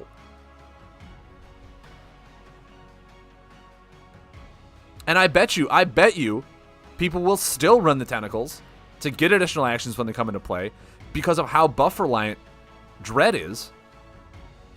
And if you can still increase the damage on them, is the Embers. Dread will still have a lot. The thing is, you ask that question because no one has explored Dread enough to find out what they have beyond tentacles. There is the complete undead package that they have that's really good. They have Shambler. They have, Dread is a versatile order, but no one explored Dread because of tentacles. Everyone that explored Dread is like, okay, well, first we'll put in 3 tentacles, then we'll see what else Dread has to offer. Because it's just, tentacles are infinite value. Dread has Shambler. Let's just go in here. Let's look at Dread before we take our break and go play some Eternal. Let's just look at this. Let's look. They have Abyss Shade, which is perfect. 1 damage that can be increased, 1 healing that can be increased off of all this stuff. They have Abyss Weaver that's getting rotated out. They have Blight Wraith, 3 damage, move defend cards. They have Bloodpact Redeemer, 4 damage, move a combo card. They have Bone Reaper, which is an undead. They have Cauldron Wraith, hand disruption, 3 damage, draw a card. Another 2 damage buff, draw cards. People might even start running Crude Exterminator if families become a lot more reliant, like I just showed. Beast removal is insane. Defiler and Defiler are going to remove that. Draga Hunter. People still run this card. Dustale and Assassin. I mean, you're still going to run this even if Abyss Tentacle is not infinite value. Gorge Stalker. You could start running Gorge Stalker with Assassins. Magma Spitter people will still run. Necro Judling, Graveyard Recursion. You could still bring the tentacles back. I'm not saying you can't because they don't have burn. They just have Clinky Corners. You can still bring them back. It's just they don't have infinite value. Pestilent Spectre is a good damaging card. People might even start running Poison Mercenary. People might explore the poison aspect of Dread outside of Shadow. Putrid Infestation is a really good card. I mean, the Shambler, Undead, 3/3. There's so many good cards. Spectral Widow's a really good card that is run here.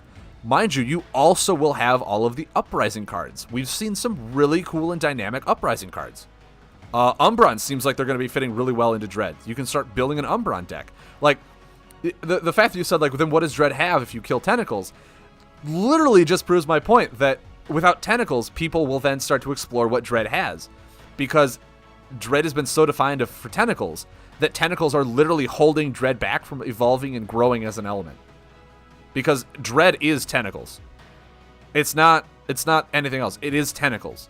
If you don't run tentacles, you're not running the best Dread deck. You see, is the Embers. It gets blown up by aggro.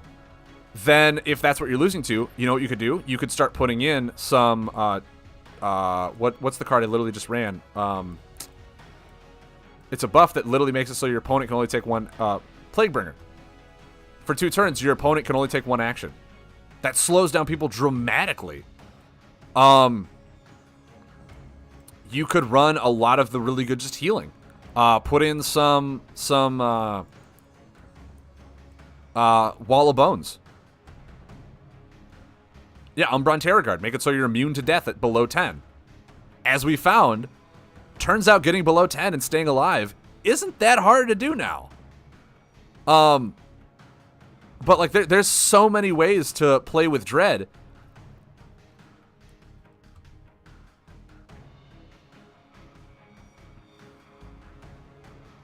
I mean, I can almost say that there is. So if you're getting blown up by aggro, then all you're doing is being aggro Dread with tentacles, right? You're using tentacles, Dust Talon, Assassin, and something that deals damage. You're being aggro versus aggro. There's ways to be aggro. You have Shambler, you have Graveyard, you have Umbra and Terror Guard to stay alive, you have Spectral Widows, you have the Venom Feeder to put Spectral Widows back into play. Like, Undead is actually a pretty decent aggro archetype. And mind you, what I'm saying is they need to change it when Uprising comes out. Because if they don't change it post-Uprising, no one will touch Dread Uprising cards because of tentacles. I'm not saying change it right now, because right now if they change that, like it'll break the meta and it'll be a weird change for one card prior to Uprising. Like once Uprising comes out, tentacles need to change, or there will be no diverse Dread. There will be no diverse Dread. Because like with tentacles, if they don't change it post Uprising, but then you're relying on one card to draw. What are you talking about?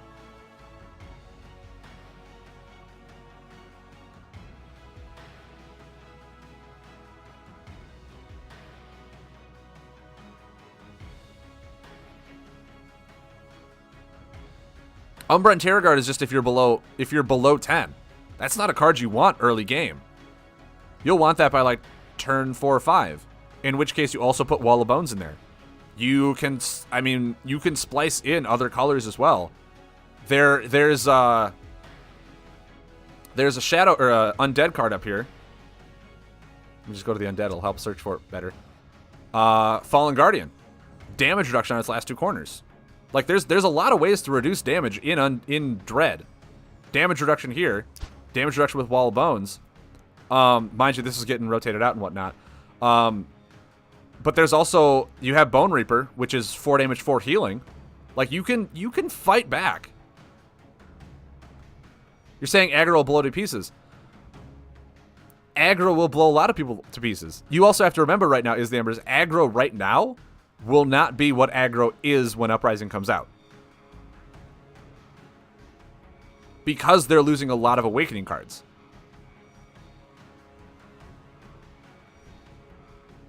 Because Dread buffs are slow.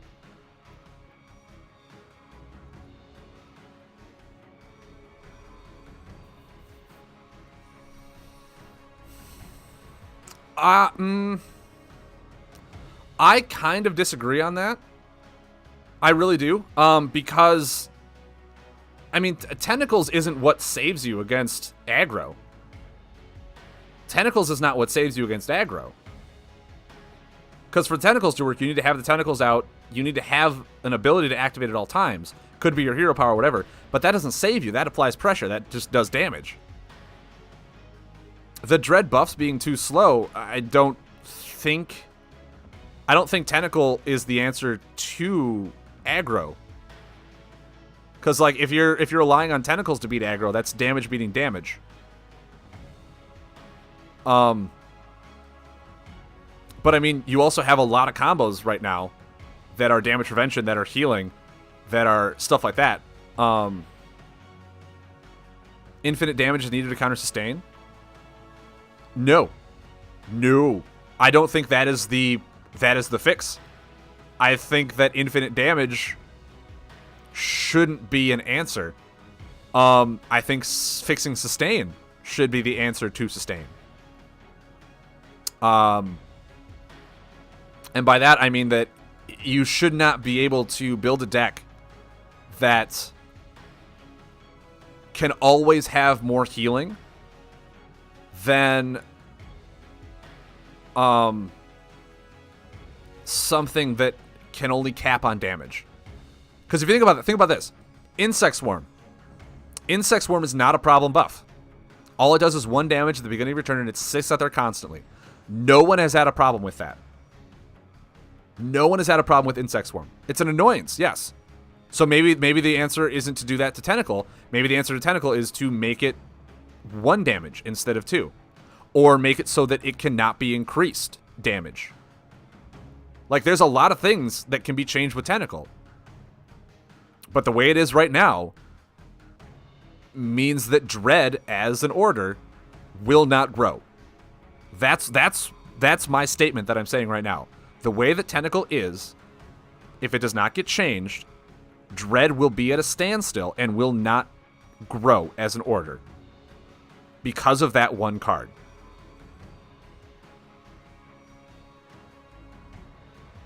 And I think right now, Is the Embers, you had a valid argument. The Dread buffs are too slow for the way aggro is right now. You'll get blown to pieces.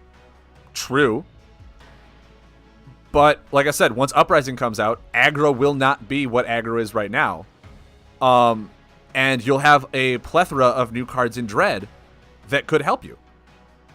So, if my argument was to say that Tentacles need to change now to change the game, yeah. But I'm waiting for Uprising to come out.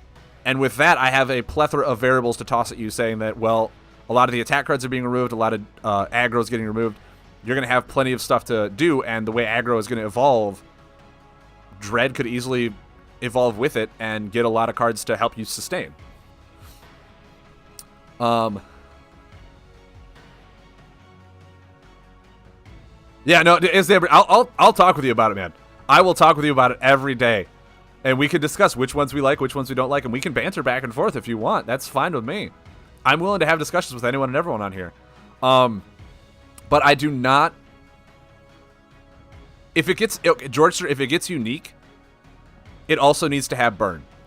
The reason it needs to have burn as well is because of how much graveyard recursion Dread has, that you can literally use 1 Tentacle to bait out buff removal. Tentacle is so potent that laying 1 out is warrant of a Crystal Leech to remove 1 card. And then you can just bring it back and have it sit out there. Like, it's... Unique is a good fix. I'm not saying it's a bad fix. It's a good fix. But with how much graveyard recursion Dread has, it needs to have something more than just one of the nerfs. Giving it Clunking Corners is fine because it limits the damage it puts out. If it's going to have unlimited damage, Unique is good, but it should also not be able to be increased by effects. It should have the same thing that Spectral Widow has, is where it's 2 damage straight up. It cannot be increased by the Shadow combo buff. It cannot be increased by Putrid Shaman. If it is going to be infinite value, it should not be able to be increased. Unique is fine if it also comes along with not being able to be increased. To have a unlimited cap on it, but the unlimited cap should not be able to reach like 6 damage every time you trigger an ability. Like there's a lot of ways to just alter the card. In which case, if this card gets banned, you can use a lot of those different erratas to make a lot of different unique Dread cards. That could, like, the Abyss Tentacle was the base it came from. You could be like, the Abyss Sucker. Tentacle Crushing. Like, you could make a whole new fun, like, just package of cards that come off of the theme of the Broken Abyss Tentacle as it gets rotated out, to then make a bunch of cards of, like, different versions of what Tentacle could have been, of, like, minor versions. Make a whole slew of cards. That would be awesome. Definitely not Clinky Corners, though. I don't care. I don't care about you. Definitely not Clunky Corners, though. I mean, we can debate. We can debate. I still think that with Clunky Corners, it'll be fine. It would be fine. I think Clunky Corners actually fits the theme of it really well, because it fits the theme of all the other Abyss packages.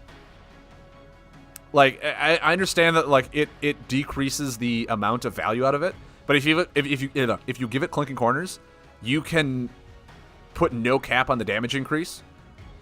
If you also wanted to run it in nature or put nature cards in there, you could restart that buff and have more value out of it. Like, there's plenty of ways outside of Dread, which a lot of Tentacles are outside of Dread too, anytime you use abilities, you put a tentacle in there.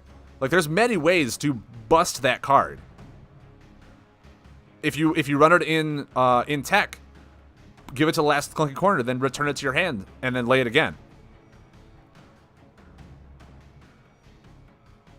You still get blown out with Shroud of Night. Yeah, I mean, it still gets blown out with Shroud of Night. Yeah, sure, but you have to also. The thing is, with clunky corners, also, you can't just always have one of your actions be an ability, because then the buff will rotate out. It'll also make you think, is it worth using an ability this turn if someone lays like a bubblefish? Is it worth using the ability? Because it'll actually rotate your buff and you won't get any benefit out of it. So it'll also like put that next level of play in there. Yeah, exactly. I mean, there's still blowout ways. There's still ways of doing it. And in that sense, if it gave clunky corners, that would mean that they wouldn't be able to lay it early game and just have it sit out there until they build the late game board to deal 35 damage to you. You'd have to play your turns right. It would change that card dramatically.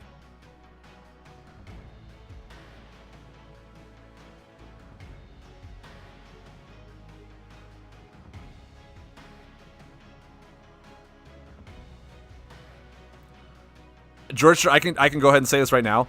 No one runs sustain in a tournament. The last tournament I was at, I think everyone from EMG except for one guy ran sustain. None of them made it to the top 4. Not a single player made it to the top 4 because they always lost in time. Sustain is good digitally. You bring that thing to a tournament, you lose 100% of the time. Because you don't deal damage. You bring your first game to the 50-minute mark, and your second game, because you're playing sustain and not anything proactive, they will beat you in time. I've seen it every single tournament I've gone to. Everyone tries to bring sustain because it works well in digital. You lose in time 100%, and you don't make top 4. And top 4 is where sustain thrives, because top 4, there is no time limit. Reefy made it to top 4 because the players didn't know what it was at first, and they started playing quick. I beat an Ushi in time every single tournament I went to. Ancient, I've never seen an Ancient make it to time. Yeah, you play fast, and guess what? Your opponent knows that you're a sustain deck. There's no rule saying that you can't think about your turn for 2 to 3 minutes. I'm not saying it's like the way to do it. I'm just saying there's no rule against it. And if you're playing against an opponent who, mind you, logical thinking in a tournament is allowed. It is allowed. There is no time marker on your time. I've seen players, and you can watch them on Twitch, who take several minutes in physical play to determine a play because they have so many variables they're thinking about, and bring it to time. Like, you play stall, and even in the app, your stall games go 35, 45 minutes. Slow play is banned? Where is slow play banned? In the UK.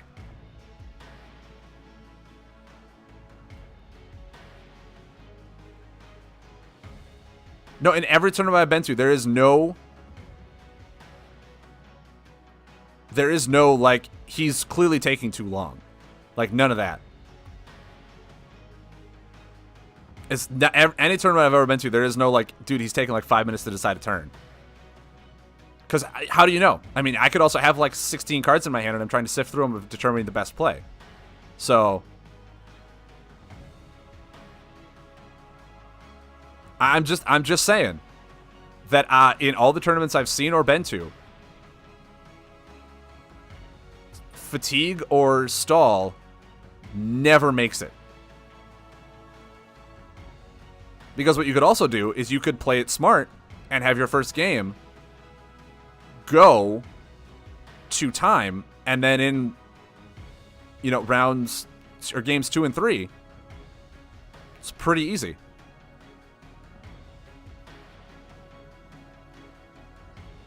Because, like, I'm sure if you take 5 minutes, yeah, you get kicked out, but even on digital, you have like a minute and a half turn. And in digital, we've seen games run 45 minutes.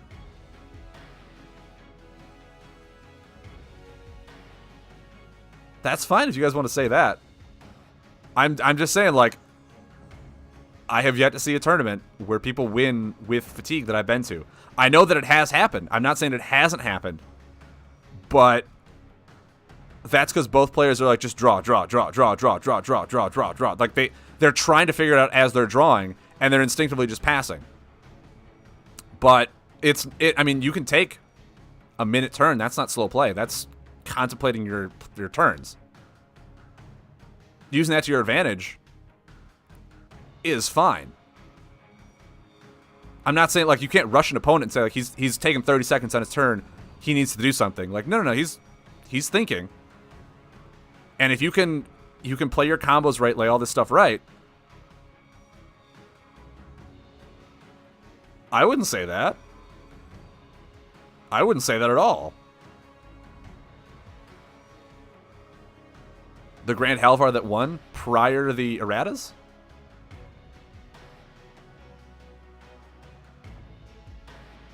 That deck is really good. I've played it on digital and have done really well with it.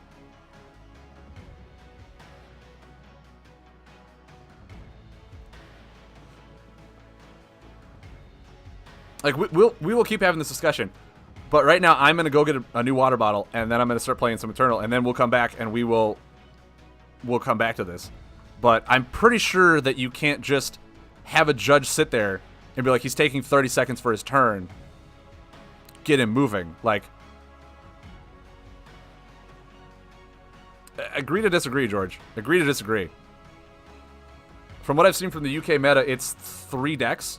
From what I've seen from the US meta, there's several decks. Like,